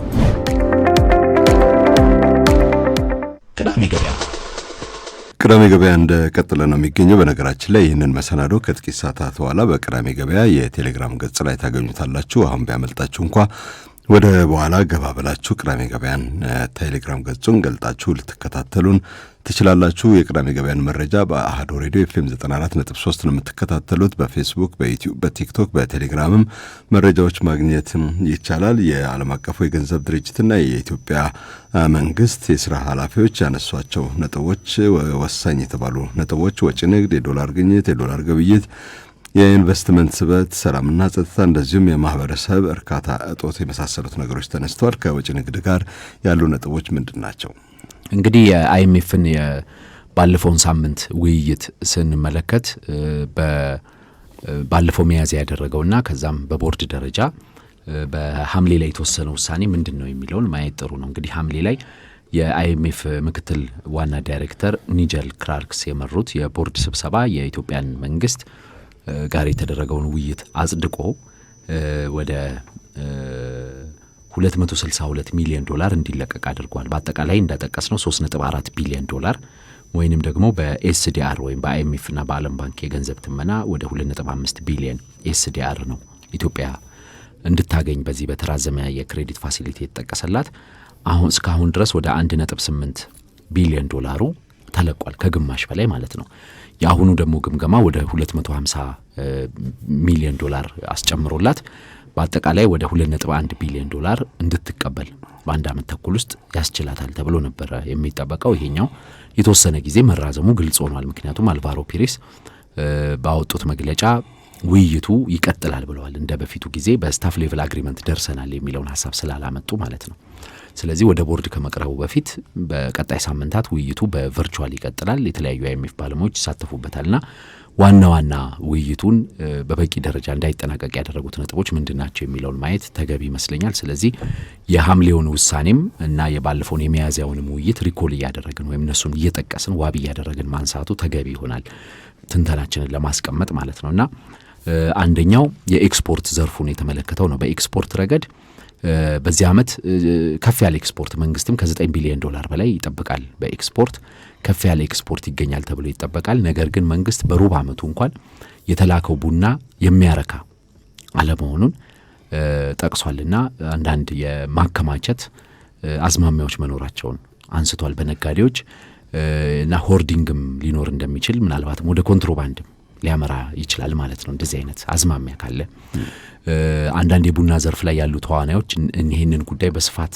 እናነሳዋለን ሌላ ጊዜ። ግን በቡና ዘርፍ ላይ ያሉ ተዋናዮች እንደሚያነሱት በተለይ የውጭ ባለሀብቶች በቡናው ዘርፍ እንዲሰማሩ መፈቀዱን ተከትሎ አንዳንድ ተቋማት ከኢትዮጵያ ውስጥ ያላቸውን ከፍተኛ የሆነ የገንዘብ መጠን ለማውጣት ሊጠቀሙበት ይችላሉና ያልተገባ ክፍያ ወይም ደግሞ ከገበያው ዋጋ እጅግ የተጋነነ ክፍያ ለገበሬዎችን እንዲከፈል በማድረግ የቡና ግብይቱን የማዛባት እንቅስቃሴ አለና ይሄ የቡና በበቂ ደረጃ ወደ ገበያ እንዳይቀርብ ሊያደርግ ይችላል የሚል ስጋት አሳድሯል። ስለዚህ ይህንንም መንግስት ለመፍታት የግብርና ሚኒስቴርም የቡናና ሻይ ባለስልጣንም በዚህ ጉዳይ ላይ ውይይት ያደረጉ ነበር ከነጋዴውም ጋር በተለያዩ መግለጫዎቻቸውም ይህን በቅርብ ሲናገሩ ነበር። ስለዚህ እሱም አሳሳቢ ነው። በሁለተኛ ደረጃ ከኤክስፖርት ጋር በተያያዘ አሁን ኢትዮጵያ ውስጥ ትልቁ የኤክስፖርት አስገቢ የሆነው ወርቅ እንደሆነ ይታወቃል። በቀጣይም ደግሞ ሌሎች ፋብሪካዎች ሲመጡ በጣም ከፍተኛ ገቢ ያስገባል። በዚህ ዓመት ብቻ ባለፈው ዓመት ብቻ ከ2 ቢሊዮን ዶላር በላይ ያስገኝቷል ወርቅ ብቻውንና ይህንን ስንመለከተው የማዕድን ዘርፉ ከፍተኛ ገቢ የሚያስገኝ ነው። ብሔራዊ ባንክም በጣም ሰፊ ማበረታቻ አድርጎ ላቅ ያለ ዋጋ እየከፈለ ነው። ከገበያው ዋጋ በጣም በብዙ እጥፍ ከፍ አድርጎ እየከፈለ እንደሆነ ይታወቃል።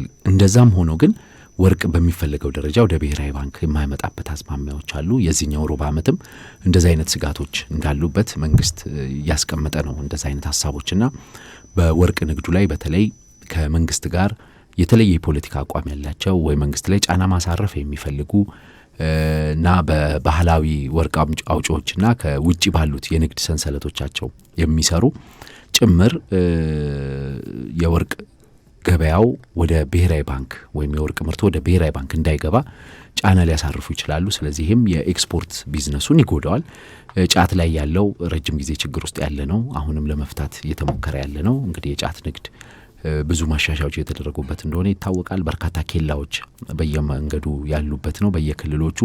እንደዚህ ስንመለከት እንግዲህ ኤክስፖርት ላይ አሁንም አሳሳቢ ነገሮች አሉ ማለት ነው። ከዛ በተጨማሪ ሊታይ የሚገባው የውጭ ኢንቨስትመንትንም በአግባቡ እየተሳበ አይደለም የሚል የሐምሌውም ድምዳሜ ያሳያል። የውጭ ኢንቨስትመንት ቅድም እንደጠቀስ ነው ለምሳሌ በቴሌኮም ዘርፉ 3-4 ተዋናዮች እንዲገቡ ነበር ፍላጎቱ። ግን አሁንም ያለው ብቸኛው ሳፋሪኮም ነው። ሳፋሪኮም በእርግጥ በኢትዮ ቴሌኮም በከፍተኛ ደረጃ ቢቀደምም አንዳንዶች ፍትሐዊ ያልሆነ የንግድ ውድድር አለ እስከ ማለት የሚደርሱ አሉና ሌሎች ተቋሞች አልመጡም። ይህን ተከትሎ ምናልባት የኢትዮ ቴሌኮም ድርሻ ሽያጭንም ነው የሚጠብቁ የሚመስለው። ስለዚህ የውጭ ኢንቨስትመንት የሳፋሪኮም ኤክስፒሪየንስ በነገራችን ላይ ሳፋሪኮም ኢትዮጵያ ውስጥ ገብቶ የሚያሳየው ስኬትና ፈተና የሚገጥሙት ፈተናዎች ሌሎች የውጭ ኢንቨስተሮች ወደ ኢትዮጵያ እንዲገቡና እንዳይገቡ ወሳኝ መሆኑ ግልጽ መሆን ያለበት ይመስለኛል። የፈለገ ቢሆን የውጭ ባለሀብት በአንተ ሀገር ኢንቨስት ለማድረግ ሲመጣ አንተ የምትነግረውን የኢንቨስትመንት እድል የታክስ ነፃ ምናምን ጉዳዮች ከመስማት በላይ ሌሎች የውጭ ኢንቨስተሮች በተለይም ደግሞ ያገሩ ሰዎች የሚሰሩትን ስራ አይቶ በእነሱ ምክርና በእነሱ የተግባር ስኬት መሰረት ቢራመድ ይሻላል። ስለዚህ የሳፋሪኮም ስኬትና ተግዳሮት ለውጭ ኢንቨስተሮች ትልቁን በር የሚከፍት ነው። አሁን ኢትዮጵያ ውስጥ ባንኮቹም ለመግባት ገና በድርድር ላይ በውይይት ላይ የሚያሉት ብዙ ነገሮችን ኮንሲደር እያደረጉ ነው። የጸጥታ ሁኔታ፣ የሰላም ሁኔታ፣ የፋይናንስ ሴክተሩ፣ የቴሌኮም ዘርፉ፣ የኃይል ዘርፉ እነዚህን ሁሉ ይመለከታሉ። ኢትዮጵያ ውስጥ በአሁኑ ሰዓት በጣም በተሳለጠ ሁኔታ የውጭ ኢንቨስትመንት አለ ብለን ከጠቀስን የቢትኮይን ማይኒንግ ካምፓኒዎችን ይመስለኛል በጣም የምናነሳው። እነሱም ላይ ዋጋ ማሻሻያዎች እንደዚህ እየተደረጉ እንደሆነ ይታወሳልና የውጭ ቀጥታ ኢንቨስትመንት በሚፈለገው ደረጃ አይደለም ብሎ አይኤምኤፍ ሐምሌ ላይ ገምግሟል። ከዚሁ ጎን ለጎን ደግሞ የውጭ እርዳታ አሁንም በጣም ዝቅተኛ ነው እና ቀንሷል የሚለውንም እንደ ስጋት አስቀምጦታል። ስለዚህ የውጭ ተቋማት ዓለም አቀፉ ማህበረሰብ የኢትዮጵያ ቢዝነስ መከፈቱን ተከትሎ በሚፈለገው ደረጃ አለመምጣቱ የማክሮ ኢኮኖሚ ሪፎርሙን ወይም ደግሞ የአይኤምኤፍ ጋር የገባነውን የ3 ዓመት ኤክስቴንድድ ክሬዲት ፋሲሊቲ ፓኬጅ ወይም የተራዘመ የብድር አስተዳደር ሂደት ውጤታማነት እየፈተነው ነው። ስለዚህ እዚህ ላይ ሰፊ ውይይቶችና ንግግሮች መደረግ እንዳለባቸው ግልጽ ነውና እነዚህም ጉዳዮች ወጥረው ይዘውት ሊሆን ይችላል። ከዛ በተጨማሪ መመልከት ያለብን የዶላር ገበያው ነው። የዶላር ገበያው አሁንም አነጋጋሪ ጉዳዮች እንዳሉ ነው። እንዲያውም አንዳንድ ሰዎች በባንኮች ውስጥ ጭምር ነው የጥቁር ገበያ አይነት ቢዝነስ የሚሰራው ብለውም እስከ ማንሳት የሚደርሱ አሉ። ባንኮቹ የውጭ ምንዛሪ ቢዝነሱ ላይ ለመስራት ቻሌንጆች እንደ ልብ ያሰራቸው አይደለም። ግብይቱ መንግስት አንዳንዴ ያዝ ለማድረግ ይሞክራል፣ ዶላር ዋጋው በጣም ከፍ እንዳይል። ይሄ ደግሞ የጥቁር ገበያውን ምናልባት ብቅ እንዲልና እንዲያንሰራራ፣ ያው የጥቁር ገበያው አለ በጣም ኢንሲግኒፊካንት ቢሆንም ያው ኢንሲግኒፊካንትም ለማለት ይከብዳል። ብቻ የጥቁር ገበያው አለ፣ ግን እንደ በፊቱ አብዛኛውን ኢትዮጵያን ኢምፖርት እንደዚህ አልተቆጣጠረውም። ስለዚህ የጥቁር ገበያው ግን ወደዛ ደረጃ እንዳይመለስና የጥቁር ገበያውና መደበኛ በባንኮች መካከል ያለው ግብይት ልዩነቱ እንዳይሰፋ ሰፊ ጥንቃቄና አዳዲስ አሰራሮች ይፈልጋል። ስለዚህ የብሔራዊ ባንክ በዚህ በኩል መከተል ያለበት ስልት ምንድን ነው የሚለው የሚነሳ ነው። ከዚሁ ጎን ለጎን ደግሞ የሚነሳው የብሔራዊ ባንክ አስተዳደር ጉዳይ ገለልተኛ በሆኑ አካላት ይተዳደር፣ የፖለቲካ ተሿሚዎች ወይም የፖለቲካ ፓርቲ አባላቱ ሚና ምንድነው፣ የተጓደሉት የቦርድ አመራሮች እንዴት ይሟሉ በሚለው ላይ ሐምሌም ላይ የነበረው ውይይት ነው። ይሄም የዚህኛው ዙር ውይይት አካል እንደሚሆን መጥቀስ ይቻላል። ከዛ ግን በጣም ክሪቲካል የምንለው የጸጥታ ጉዳይ ስለሆነ ይሄንን ለብቻው ብንመለከት የአማራ ባንክ አራተኛ መደበኛ ጠቅላላ ጉባኤ ቅዳሜ ህዳር 20 2018 ከጠዋቱ 2 ሰዓት ጀምሮ በአዲስ አበባ ሚሊኒየም አዳራሽ ይካሄዳል። የባንኩ ጠቅላላ ምልዓተ ጉባኤ መሟላት ይጠበቅበታል። ስለዚህ ባለአክሲዮኖች እንድትገኙ ተጋብዛቸዋል። የማይሆንላችሁ ግን አቅራቢያችሁ ወደሚገኝ የባንኩ ቅርንጫፍ ወይም ሰነዶች ማረጋገጫና ምዝገባ ጽሕፈት ቤት የሄዳችሁ ወኪል ሊፈርምላችሁ የሚችል ወኪል እንድትወክሉ ተጋብዛቸዋል። የአማራ ባንክ የዳይሬክተሮች ቦርድ አባላትና ሰራተኞች በሙሉ ውክልና መቀበል አይችሉም ማለት ነው። የቅዳሜ ገበያ መሰናዶ እንደቀጠለ ነው የሚገኘው። ፍሊንትስቶን በቅርቡ ትልቁን ፕሮጀክቱን ያደበሻልን ለማስረከብ ተዘጋጅተዋል። ከ1250 በላይ አባወራዎችን የያዘ ግዙፍ ፕሮጀክት ነው። የመኖሪያ አካባቢው ልዩ ነው፣ ይመረጣል፣ ለምቷል። ሽያጩም ግንባታውም እየተጠናቀቀ ነው። ጠንካራ የገዢዎች ማህበር የሚገኝበት ነው። ቀሪ ቤቶች ሙሉ ለሙሉ ለገበያ ወጥተዋል። የግንባታውን ቦታ መጎብኘት ይቻላል። በወቅቱ እንግዲህ ዘወትር ሐሙስና ቅዳሜ ነው በቀጥታ መጎብኘት የሚቻለው። በዛ አጋጣሚም የ50 ሺህ ብር ቅናሽ የሚያስገኝ ኩቦን ይበረከታል። ለራሳችሁ ለጓደኞቻችሁ ወይም ለቤተሰብ ማስተላለፍ ትችላላችሁ። ቅድመ ክፍያ አትጠየቁም። በወር ከ74 ሺህ ብር ጀምሮ በክፍያ የባለ አንድ መኝታ ቤት ባለቤት መሆን ትችላላችሁ። ቀጠሮ ለመያዝ እንደዚሁም ሙሉ መረጃ ለማግኘት በ8188 ደውሉ። እርስ በርሱ የሚናበብ የኤቲኤም ግብይት የማንኛውንም ባንክ የክፍያ ካርድ በየትኛውም ባንክ ኤቲኤም ተጠቅሞ ገንዘብ ማውጣት የሚያስችል ነው። አንድ ሰው የክፍያ ካርዱን ተጠቅሞ በፈለገው ጊዜና ቦታ ባገኘው የየትኛውም ባንክ ኤቲኤም ገንዘብ ማውጣት የሚችልበትን ተናባቢ ኤቲኤም ኦን ያደረገው ኢቲ ስዊች ነው። እንደዚሁም ደግሞ እርስ በርሱ የሚናበብ የፖስ ግብይት ማለት የማንኛውንም ባንክ የክፍያ ካርድ በየትኛውም ፖስት ተጠቅሞ ግብይት ማከናወን የሚያስችል ነው። አንድ ሰው የክፍያ ካርዱን በመጠቀም በፈለገው ጊዜና ቦታ ባገኘው የየትኛውን ባንክ ፖስ ክፍያ መፈጸም የሚችልበትን ተናባቢ ፖስ ኦን ያደረገው ኢቲ ስዊች ነው። የቅዳሜ ገበያ መሰናዶ ቀጥሏል። ጎህ ቤቶች ባንክ ጎህ ሞባይል አፕ የተባለ መተግበሪያ አበልጽጎ ለደንበኞቹ አቅርበዋል። የሂሳባቸውን ዝርዝር መከታተልና ማስተዳደር፣ ከባንክ ወደ ባንክ ወይም ወደ ቴሌብር ገንዘብ ማስተላለፍ፣ የአየር ሰዓት ለራሳችሁም ሆነ ለወዳጅ ዘመዶቻችሁ መግዛት፣ የዕለቱን የውጭ ሀገራት ገንዘብ የምንዛሪ ተመን ለማወቅ ያስችላል። በአነስተኛ የኢንተርኔት ዳታ በላቀ ፍጥነት ትጠቀሙበታላችሁ። የዓለም አቀፍና የኢንሳን የደህንነት ደረጃ ያሟላ ነው።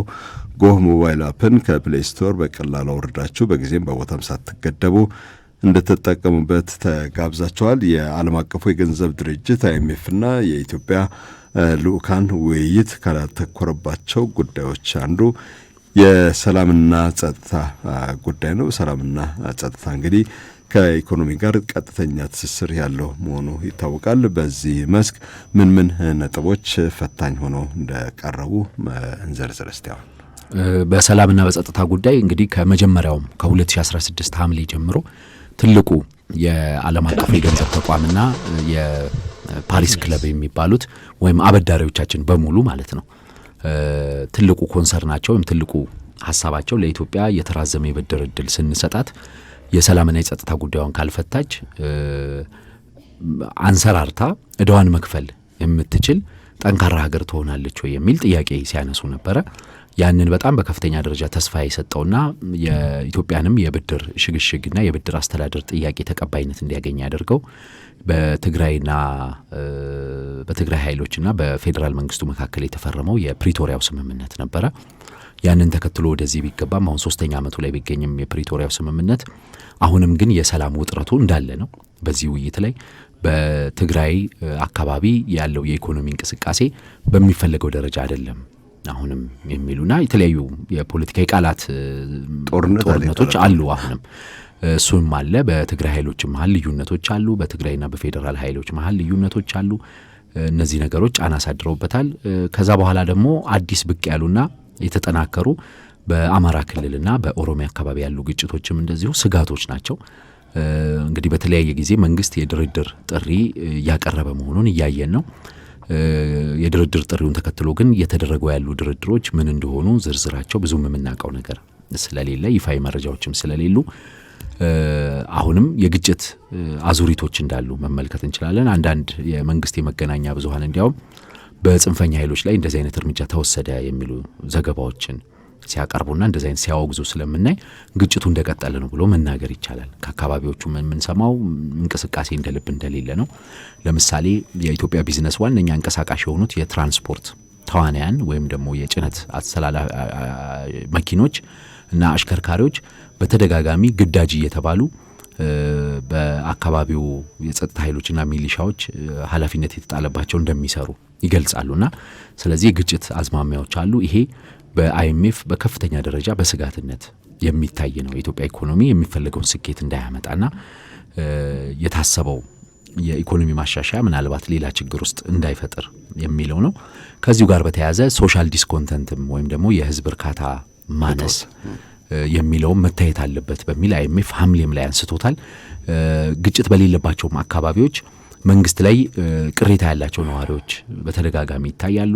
እንደዚህ አይነት ቅሬታዎች በማህበራዊ ገጾች በጣም በብዛት ስለሚንጸባረቁ ያንን መመልከት ይቻላል። መንግስት ኢንቨስት የሚያደርግባቸው ዘርፎች እና ከፍተኛ ልማት የሚያከናውንባቸው ዘርፎች የህዝብ ጥያቄ ናቸው አይደለም በሚል ሰፊ ክርክር ይደረጋልና ይሄንን እና አይኤምኤፍ እንደ መረጃ መከታተላቸውና ህዝቡ መንግስት በሚያከናውነው የልማት ስራ ምን ያህል ከፍላጎት ጋር የተጣጣመ ነው ብሎ ያያል በሚለው ቅሬታዎች እንዳሉ እንገነዘባለን የሚል የሐምሌ ግምገማው ነው። ስለዚህ የአሁኑ የህዳር ውይይት ላይ እነዚህ ነጥቦችም ፊት መምጣታቸው የማይቀር ነው ማለት ነው። በትልቁ መጥቀስ ያለብን ደግሞ የግል ዘርፉን ነው። የግል ዘርፉ አሁን በእርግጥ ለምሳሌ የኢትዮጵያ ንግድ ባንክ በአይኤምኤፍ ማሻሻያ በኋላ በጣም ውጤታማ ስራ ሰራ ከሚባልባቸው አንዱ ባንኩን ሪስትራክቸር ማድረግ ነው። በእርግጥ ይሄ ብዙ ምዕራፍ የሚቀረው ይመስለኛል። ምክንያቱም ሰራተኛ ይቀንሳል፣ ቅርንጫፎች ይዘጋል፣ ብዙ አነጋጋሪ ነገሮች አሉ እዚህ ላይ። ግን ባንኩ ግን ብዙ ሪፎርም አድርጎ ገቢውን አስተካክሏል፣ ወደ አትራፊነትም ተመልሷል። ከዛ ባለፈ ደግሞ ባንኩ በፊት ልምዱ በተለየ መልኩ ለግሉ ዘርፍ ከፍተኛ ገንዘብ እያበደርኩ ነው እያለ ነው። ነገር ግን አሁንም ቢሆን የግሉ ዘርፍ ግን በኢኮኖሚው ላይ ያለው ሚና ምንድን ነው? በቅርቡ አድማጮቻችን በቅዳሜ ገበያ ማህበራዊ ገጾች በፌስቡክ በቴሌግራም እና በቲክቶክ ገጻችን አይታችሁ ከሆነ ላለፉት 7 ዓመታት የፕላቲኒየም ደረጃ ግብር ከፋይ የተባሉ 30 ተቋማት ውስጥ የግል ተቋማት 5-6 አይሆኑም። እነዚህም በጣም ጥቂት ተቋሞች ናቸውና ይህን ስንመለከት ኢትዮጵያ ውስጥ አሁንም ከፍተኛውን የኢኮኖሚ ድርሻ የያዙት የመንግስት የልማት ተቋማት መሆናቸውን መመልከት ይቻላል። ስለዚህ አሁንም የግል ዘርፉ በከፍተኛ ደረጃ እንዲያድግ መደረግ አለበት። የግል ዘርፉ ባደገ ልክ ነው የውጭም ኢንቨስትመንት የሚመጣው። የውጭም ፓርትነሮች የውጭም ተቋማት በተለይ ቢዝነስ ተቋማት ፓርትነር ሊሆኑ የሚችሉት ከግል ዘርፉ ጋር ነው እንጂ ከመንግስት ጋር አይደለም በአመዛኙ። ስለዚህ እነዚህም ነገሮች ከግምት ውስጥ መግባት ያለባቸው በሚል የሚነሳ ነው። በዛው ጎን ለጎን ግን በተከታታይ የአይኤምኤፍ ቡድን ሐምሌም ላይ ሲያነሳው ከነበረውና አሁንም አልቫሮ ፒሬስ ባወጡት አጭር መግለጫም ላይ የኢኮኖሚ እድገቱ ጥሩ መሆኑን 7.1% ያድጋል በ2025 የሚለው የዋጋ ግሽበት ወደ 13% አካባቢ መያዙ ይሄ ኮንሱመር ፕራይስ ወይም የሸማቾች ገበያ በዚህ ደረጃ መያዙ ጥሩ ነው የሚል አንድምታ አለው። ከዛም ጎን ለጎን ግብርን በማስፋት ገቢን ለማሳደግ የሚደረገው ጥረት መልካም ነው የሚል አለ። ነገር ግን ብድር ግን ከኮይሻ ፕሮጀክት ውጪ ኮይሻ ኃይል ማመንጫ ፕሮጀክት ከ2000 ሜጋዋት በላይ የሚያመነጭ ነው ግንባታ ላይ ያለው ማለት ነው። ከኮይሻ ኃይል ውጪ ሌሎች ብድሮች የኮንሴሽናል ሎንሶች እንዳይወሰዱ አይኤምኤፍ መክሯል። ይህንንም የኢትዮጵያ መንግስት ተግባራዊ ያደርጋል ብሏል። እንደገና የንግድ ብድሮችን እንደማይወስድም የኢትዮጵያ መንግስት ቃል ገብቷል። ከዚህ ጎን ለጎን አይኤምኤፍ ምናልባት ተስማምተውበታል ተብሎ እየተጠቀሰ የሚገኘው በአንዳንድ የሴክተሩ ባለሙያዎች ባንኮች ላይ የክሬዲት ካፑ ይነሳል ተብሎ ነበር የማበደር መጠኑ። ግን ይህን የብድር መጠን ማንሳት በከፍተኛ ደረጃ የዋጋ ግሽበቱን ሊያባበስ ይችላል።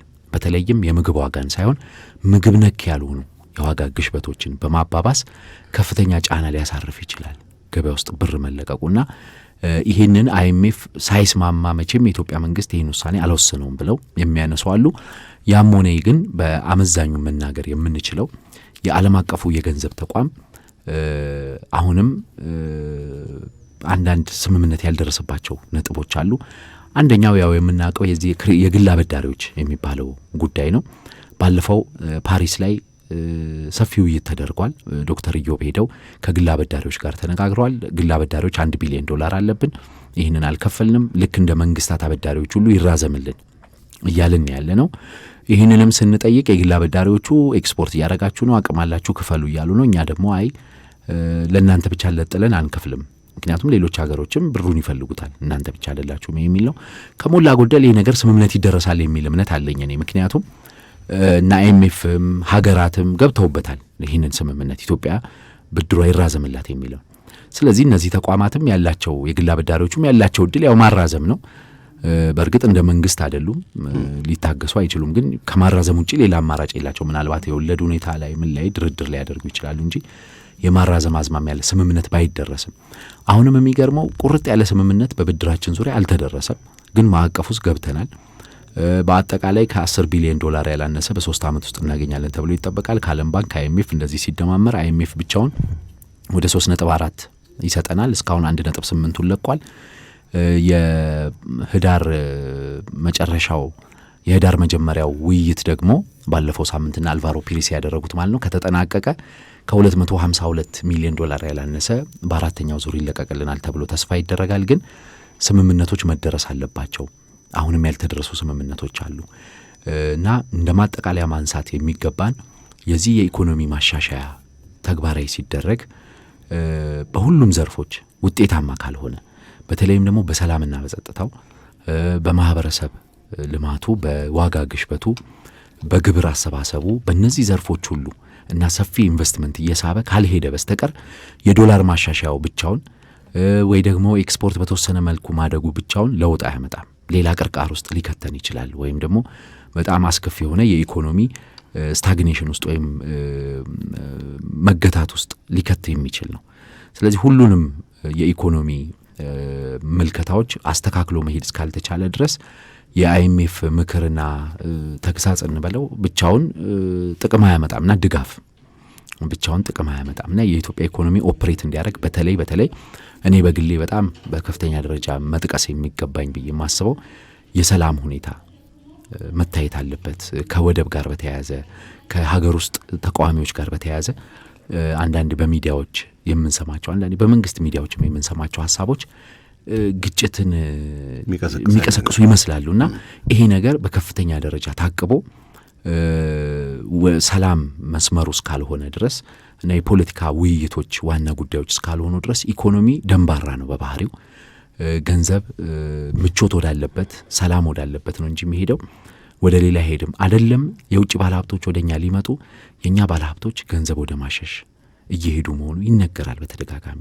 ስለዚህ ያን ነገር ነው ሊያስፋፋ የሚችለውና ኢኮኖሚው ላይ ይሄ ነገር ትኩረት መደረግ አለበት። እንግዲህ በቀጣይ አይኤምኤፍ ምን ይነጋገራል የሚለውን በስፋት ማንሳታችንን እንቀጥላለን። የቅዳሜ ገበያን መሰናዶ ነው እየተከታተላችሁ የምትገኙት። ማስታወቂያ ከሰማን በኋላ ሌሎች ጉዳዮች አሉን፣ ወደዛ እንሻገራለን። ለአማራ ባንክ ባለ አክሲዮኖች በሙሉ የአማራ ባንክ አክሲዮን ማህበር የባለ አክሲዮኖች 4ኛ መደበኛ ጠቅላላ ጉባኤ ቅዳሜ ህዳር 20 ቀን 2018 ዓ.ም ከጠዋቱ 2 ሰዓት ጀምሮ በአዲስ አበባ ሚሊኒየም አዳራሽ ስለሚካሄድ ባለ አክሲዮኖች ወይም ህጋዊ ወኪሎቻቸው በጉባኤው ላይ እንድትገኙ ጥሪ እናስተላልፋለን። የጉባኤውን አጀንዳዎችና ተጨማሪ መረጃዎችን እሁድ መስከረም 4 ቀን 2018 ዓ.ም በወጡት አዲስ ዘመንና ሪፖርተር አማርኛ እትም ጋዜጦች ላይ ማግኘት የሚችሉ መሆኑን እናሳውቃለን። ማሳሰቢያ ውድ ባለ አክሲዮኖቻችን የባንካችን ጠቅላላ ጉባኤ ምልአተ ጉባኤ መሟላት እንዲችል በእለቱ በአካል መገኘት የማትችሉ በሚቀርባችሁ የባንካችን ቅርንጫፍ ወይንም በሰነዶች ማረጋገጫና ምዝገባ ጽሕፈት ቤት በመገኘት ውክልና እንድትሰጡ እያሳሰብን ውክልና የምትሰጡት ሰው በጉባኤው ተገኝቶ ሊፈርምላችሁ የሚችል መሆኑን እንድታረጋግጡና በኢትዮጵያ ብሔራዊ ባንክ መመሪያ SBB /91 /2024 መሰረት ሁሉም የዳይሬክተሮች ቦርድ አባላትና የባንኩ ሰራተኞች በሙሉ ውክልና መቀበል የማይችሉ መሆኑን በአክብሮት እናሳውቃለን። የአማራ ባንክ አክሲዮን ማህበር የዳይሬክተሮች ቦርድ። የቤት መግዛት ጉዞውን 8188 በመደወል ይጀምሩ። ፍሊንትስቶን ሆምስ፣ ያንተ ያንቺ የናንተ። ከጊዜና ሁኔታዎች ጋር አብሮ ለመሄድ የሚያስችለው የዲጂታል ቴክኖሎጂ አማራጭ የሚተርፎትን ብቻ ሳይሆን ያሉትን ገንዘብ ቀላልና ምቹ በሆነ መንገድ መቆጠብ የሚያስችለው ጥሬ ገንዘብ ይዞ በመንቀሳቀስ ከሚመጣ ምቾት ማጣት የሚገላግለው ለመቆጠብና ገንዘብ ለማስተላለፍ ቅርንጫፍ መሄድ የማያስፈልጉ አሰራር ባሉበት ሆነው በቴሌብር ሱፐር አፕና በማንኛውም ባንክ የሞባይል ባንኪንግ መተግበሪያ ወይም በአጭር ቁጥር USSD በመጠቀም ወደ ጎቤቶች ባንክ ሂሳቦ ገንዘብ በቀላሉ በማስተላለፍ ለነገ ቤቶ ዛሬ ቆጥቡ የሚለው ባንካችን ጎህ ቤቶች ባንክ ነው። ለተጨማሪ መረጃ ወደ ባንካችን ቅርንጫፎች ጎራ ይበሉ ወይም የባንካችንን ድረገጽና ማህበራዊ ትስስር ገጾች ይከታተሉ። ጎህ ቤቶች ባንክ፣ የትውልዱ ባንክ። ገና በልጅነቴ ናፍቄ የማገኛቸው የማይደገሙ ክስተቶችን አጣጥሜያለሁ። ከፍ ስል በአብሮነት ስሜት ከአቻዎቼ ጋር የማይረሱ ጊዜያትን አሳልፌያለሁ። በዚህች ምሽት ውብ የትውስታ ጊዜን እያሳለፍኩ ነበር። ዲኤስቲቪ እያየሁ ብቻ አይደለም፣ ሕይወትን እያጣጣምኩ ጭምር ነው። እኔና ዲኤስቲቪ ብዙ ተጋርተናል። ዲኤስቲቪ ቅዳሜ ገበያ። የቅዳሜ ገበያን መሰናዶ እየተከታተላችሁ ነው የምትገኙት። የሳዑዲ አረቢያው ልዑል አልጋ ወራሽ መሐመድ ቢን ሰልማን እንግዲህ የትራምፕ ወዳጅ መሆናቸው ይታወቃል። ትራምፕ ሳዑዲዎችን በጣም ይወዳሉ።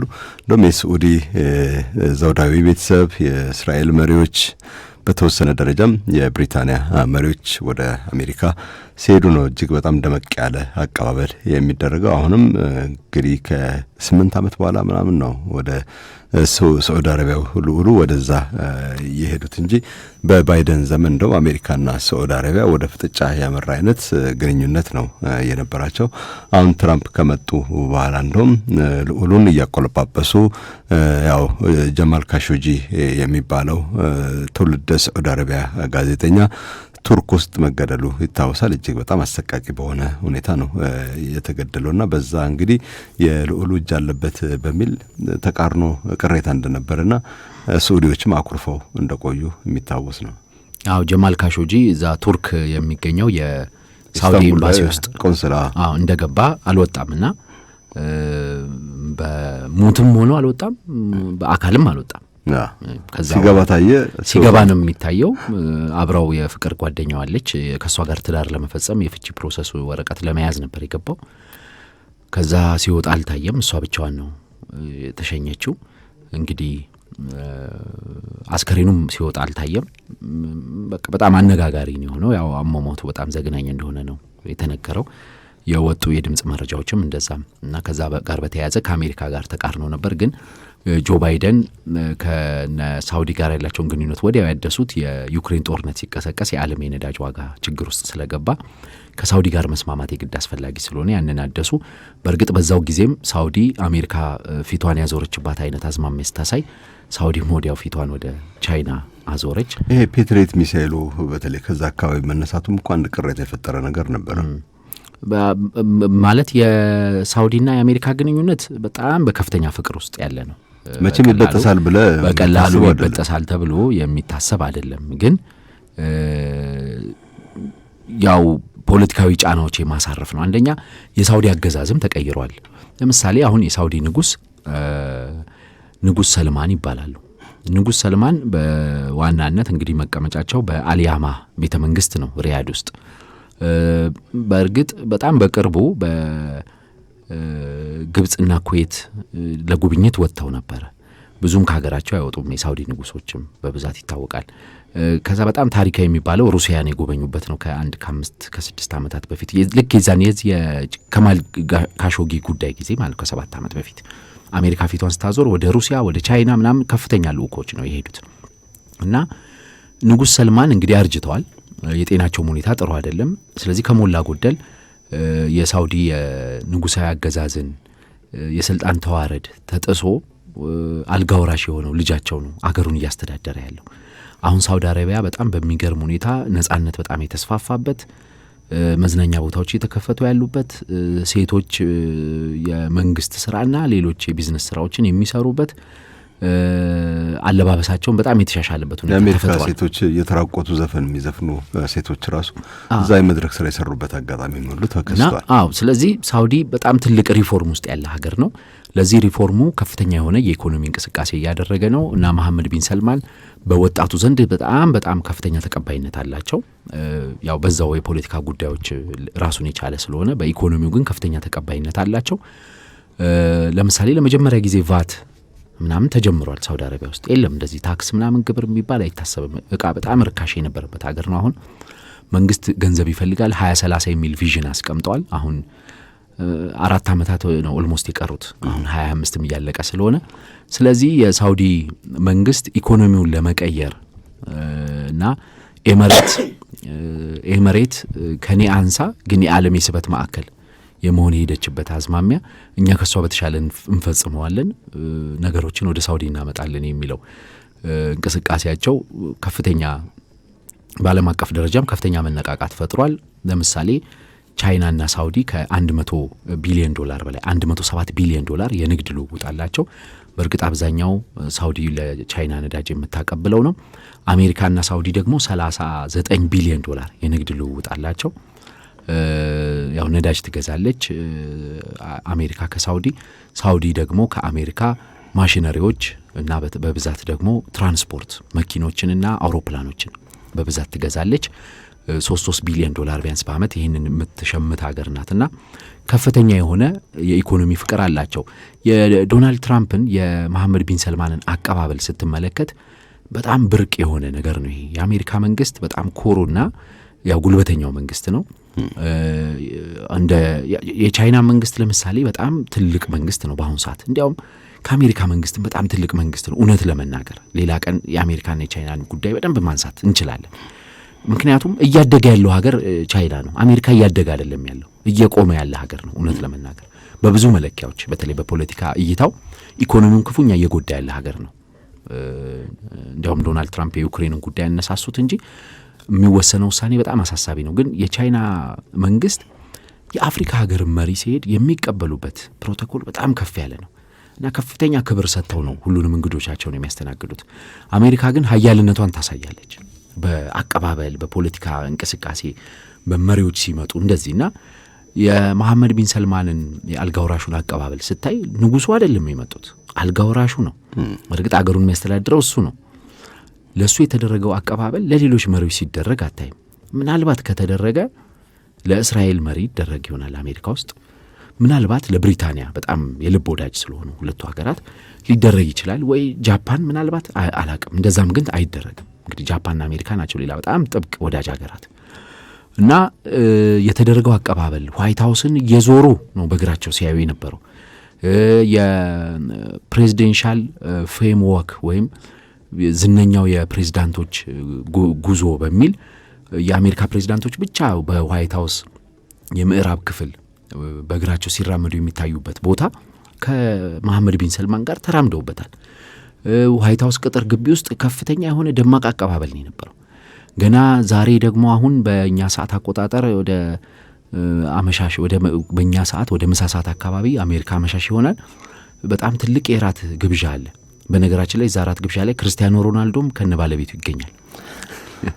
ክርስቲያኖ ሮናልዶ የሳውዲ አምባሳደር ነው በአሁኑ ሰዓት። ስለዚህ ክርስቲያኖ ሮናልዶም ወደ አሜሪካ ከመሐመድ ቢን ሰልማን ጋር አብሮ ሄዷል እና ትልቅ የራት ድግስ ሁላ አላቸው። ነገ ደግሞ እንደገና የመሐመድ ቢን ሰልማን ዛሬ አሁን ከሰዓቱን ከአሜሪካ ኮንግረስ ሴኔተሮች ጋር ውይይት ያደርጋሉ። ነገ ደግሞ የሳውዲ አሜሪካ ኢንቨስትመንት ፎረም ይከፈታል 400 በላይ የቢዝነስ ሰዎች ባሉበት እና ይሄ ትልቅ ውይይት ነው። ትላንት ዛሬ ጠዋት ላይ በእኛ ዛሬ ጠዋት አካባቢ ሌሊት ላይ በነበራቸው ውይይት ትራምፕ እንደመጡ ወደ ሀገራችን ኢንቨስት አድርጉ ብለው ነበር።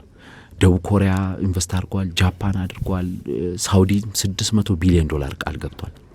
መሐመድ ቢን ሰልማን 1 ትሪሊየን አድርሰነዋል ብለው ለአሜሪካ ቃል ገብተዋል። ይሄ በጣም ትልቅ ነው። ሳውዲ በአሜሪካ በብዙ ዘርፎች ኢንቨስት አድርጋለች። በ100 ቢሊዮኖች ነው እስካሁን ኢንቨስትመንቷ። አሁን ደግሞ በተለይ በኤአይ ኢንቨስት ማድረግ እንደምትፈልግ ሳውዲ ያሳውቃለች። ይሄ እንግዲህ ሳውዲ በሀገሯ ደግሞ ቪዥን 2030 ብላ ለገነባቸው እና ግንባታ ላይ ላለችው ፕሮጀክት ትልቅ አጋዥ ይሆናል ተብሎ ይጠበቃልና በኤአይ ከአሜሪካ ጋር መተባበር ትፈልጋለች። ያው እንደተለመደው ዶናልድ ትራምፕ 38 F-35 ጀቶች ለ48 ነው እንጂ 48 F-35 ጀቶች ለሳውዲ አረቢያ ለመሸጥ ትራምፕ ቃል ገብተዋል። 300 ታንክም ይሸጥላታል። ቢሊዮን ዶላሮች ነው ይሄ የሚፈሰው፣ $100 ቢሊዮን ይፈስበታል። ሳውዲ ቁጥር 1 የጦር መሳሪያ ገዢ ናት ከአሜሪካ። እንደዚሁም ደግሞ ሳውዲ ቁጥር 1 ገዢ ብቻ ሳትሆን የመጀመሪያውንም ነው የምትገዛው። የመጀመሪያው ማለት ከፍ ያለውንም። አሁን አሜሪካ ለምሳሌ F-35 ለማንም አትሸጥም፣ ለሳውዲ ብቻ ነው የምትሸጠው። ያው እስራኤል ከፈለገች ይሰጣታል።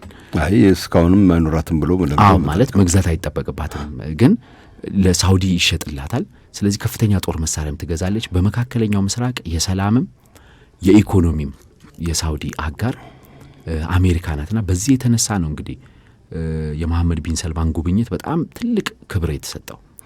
የቅዳሜ ገበያ መሰናዶ ቀጥሏል። ጎህ በኢትዮጵያ ባንክ ጎህ ሞባይል አፕ የተሰኘ መተግበሪያ ይፋ አድርጓል። የሂሳብ ዝርዝር ለመከታተል፣ ለማስተዳደር፣ ከባንክ ወደ ባንክ ወይም ወደ ቴሌብር ገንዘብ ለማስተላለፍ፣ የአየር ሰዓት ለመሙላት፣ የውጭ ሀገራት ገንዘብ የምንዛሪ ተመን ለማወቅ ያግዛል። በአነስተኛ ኢንተርኔት በላቀ ፍጥነት የሚጠቀሙበት ጭምር ነው።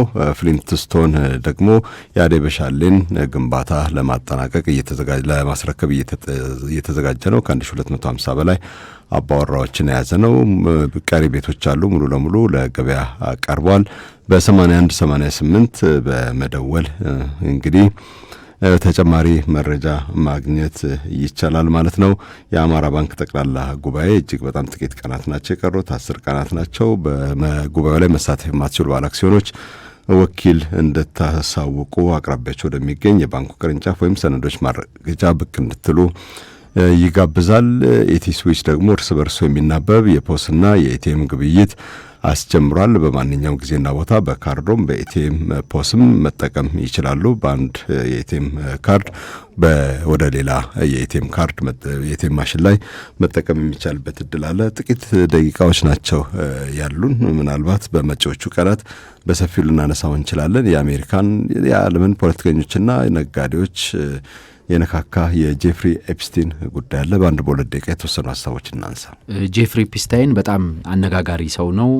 ኒውዮርክ ነዋሪ ነው። በባንክ ዘርፍ ላይ የሚሰራ በተለይ በታክስ ዙሪያ ላይ የሚሰራ ቢሊዮነር ሆኗል። በኋላ ላይ ግን ከፍተኛ ሀብቱን ያካበተው እስከ 14 ዓመት ድረስ የሚደርሱ ህጻናትን ላልተገባ የወሲብ ብዝበዛ በማቅረብ እና ያንን ፋሲሊቴት በማድረግ ነው። በተለይ ኒውዮርክና ፍሎሪዳ በሚገኘው መኖሪያ ቤቱ ያንን ያመቻቻል።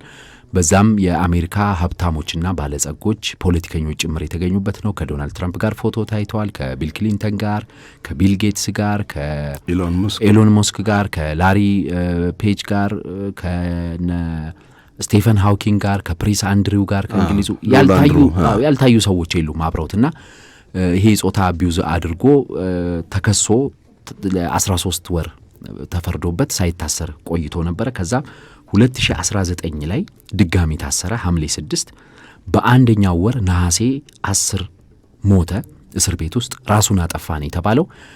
አይኤምኤፍ ማለት ኤፍቢአይ ይህንን ጉዳይ ይፋ ወጣለሁ ብሎ ካሽ ፓቴል በተለይ በጣም ዝቶ ነበረ ዶናልድ ትራምፕ ሲሾሙት። ሐምሌ 2025 ላይ የወጣው ማለት ነው ባሳለፍነው ወራት የወጣው ቪዲዮ ኤፕስታይን ራሱን ማጥፋቱን የሚያረጋግጥ ነው። ስለዚህ ይሄ ፋይል ተዘግቷል አለ ካሽ ፓቴልም፣ የኤፍቢአይ ዳይሬክተሩም፣ ፓም ቦንዲም የአሜሪካ የፍትህ ቢሮ ኃላፊዋም። ይሄ ብዙ የሚያነጋግር አይደለም፣ እንደጠበቅ ነው አይደለም፣ በምርጫ ቅስቀሳ ጊዜ እንደዛት ነው አይደለም አይነት አሉ። ነገር ግን ራሱን አጠፋ የተባለበት ቪዲዮ ላይ 2 ደቂቃ ከ53 ሰከንድ ቪዲዮ ተቆርጦ ጠፍቷል እና ይሄ ቪዲዮ የት አለ የሚለው ጥያቄ ተነሳ።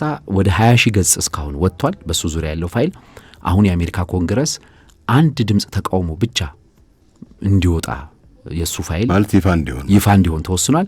ዶናልድ ትራምፕ እንዲያውም ከመሐመድ ቢን ሰልማን ጋር በነበራቸው ጋዜጣዊ መግለጫም ተጠየቁ እና ጋዜጠኛውን በእርግጥ ወርፈዋታል። ግን እኔ ፈርማለሁ እንዲወጣ ነው የምፈልገው፣ ደስ ይለኛል። እንዲያውም አሉ ዶናልድ ትራምፕ ማያሚ ፍሎሪዳ እንግዲህ ኤፕስታይንን ቤት አለው፣ እሳቸውም በጣም ትልቅ ማራላጎ ግዛት በለው አላቸው።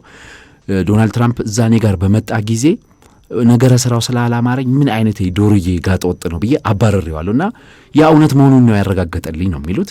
ግን ብዙ ቅሌቶችን ይዞ ይወጣል። አንዳንዶች እንዲያውም ኤፕስታይን የቆፈረው ራቢት ሆል ይላሉ፣ የጥንቸል የማሰው የጥንቸል ጉድጓድ በርካቶችን ይዞ ሊሰምጥ የሚችል ነው። እናም ምናልባት ይሄ ሰውዬ ከእስራኤሉ የስለላ ድርጅት ሞሳድ ጋር ግንኙነት አለው ወይ? የአሜሪካ ፖለቲከኞችን፣ ኢኮኖሚ ሰዎችን፣ ባለጸጎችን እንደ ልብ እንድታሽከረክር የሚያደርጓት እንደዚህ አይነት የስለላ ቴክኒኮች ናቸው ወይ ይባላል። በእርግጥ ብዙ ጊዜ በሴቶች መሰለል የተለመደ ነው። ቆንጆ ሴቶችን በማቅረብ መረጃ ማውጣት ከድሮ ጀምሮ የተለመደ የስለላ ቴክኒክ ነው። ግን ይህንን ከሆነም እጅግ አስነዋሪ ያደርገዋል። ምክንያቱም እስከ 14 ዓመት የሚደርሱ ሕፃናት ሴቶች በጾታ ብዝበዛ ሲጋለጡ የነበረበት ነው የጄፍሪ ኤፕስታይን ፋይል። 20 ሺህ ገጽ አልበቃም እና በጣም በርካታ ገጾች ገና ያወጣሉ። እንግዲህ ምን ይመጣል የሚለው እናየዋለን። ግን ይሄኛው የቢዝነስ አስፔክት እንደዚህ አይነት የቢዝነስ አስፔክቶች ባለጸጎችን በመደገስ በመሰብሰብ የሚደረግ የቢዝነስ ስልት ምንድን ነው፣ ከመንግስታት ጋር ምንድን ነው ያለው ግንኙነት የሚለውን አርብ ዕለት እንመለከተዋለን። የቅዳሜ ገበያን መሰናዶ ነው እየተከታተላችሁ የቆያችሁት። ይህን መሰናዶ ከጥቂት ሰዓታት በኋላ በቅዳሜ ገበያ የቴሌግራም ገጽ ላይ ታገኙታላችሁ። ቅዳሜ ገበያን ከአሃዱ ሬዲዮ የቀጥታ ስርጭት ባሻገር በፌስቡክ፣ በቲክቶክ፣ በዩቲዩብ፣ በቴሌግራም ማግኘት ይቻላል ማለት ነው። በ0911 477 44 ደውሉልን፣ አጭር የጽሁፍ መልእክት ላኩልን። የዛሬውን አበቃን። አርብ እንገናኛለን። እስከዚያው መልካም ግብይት።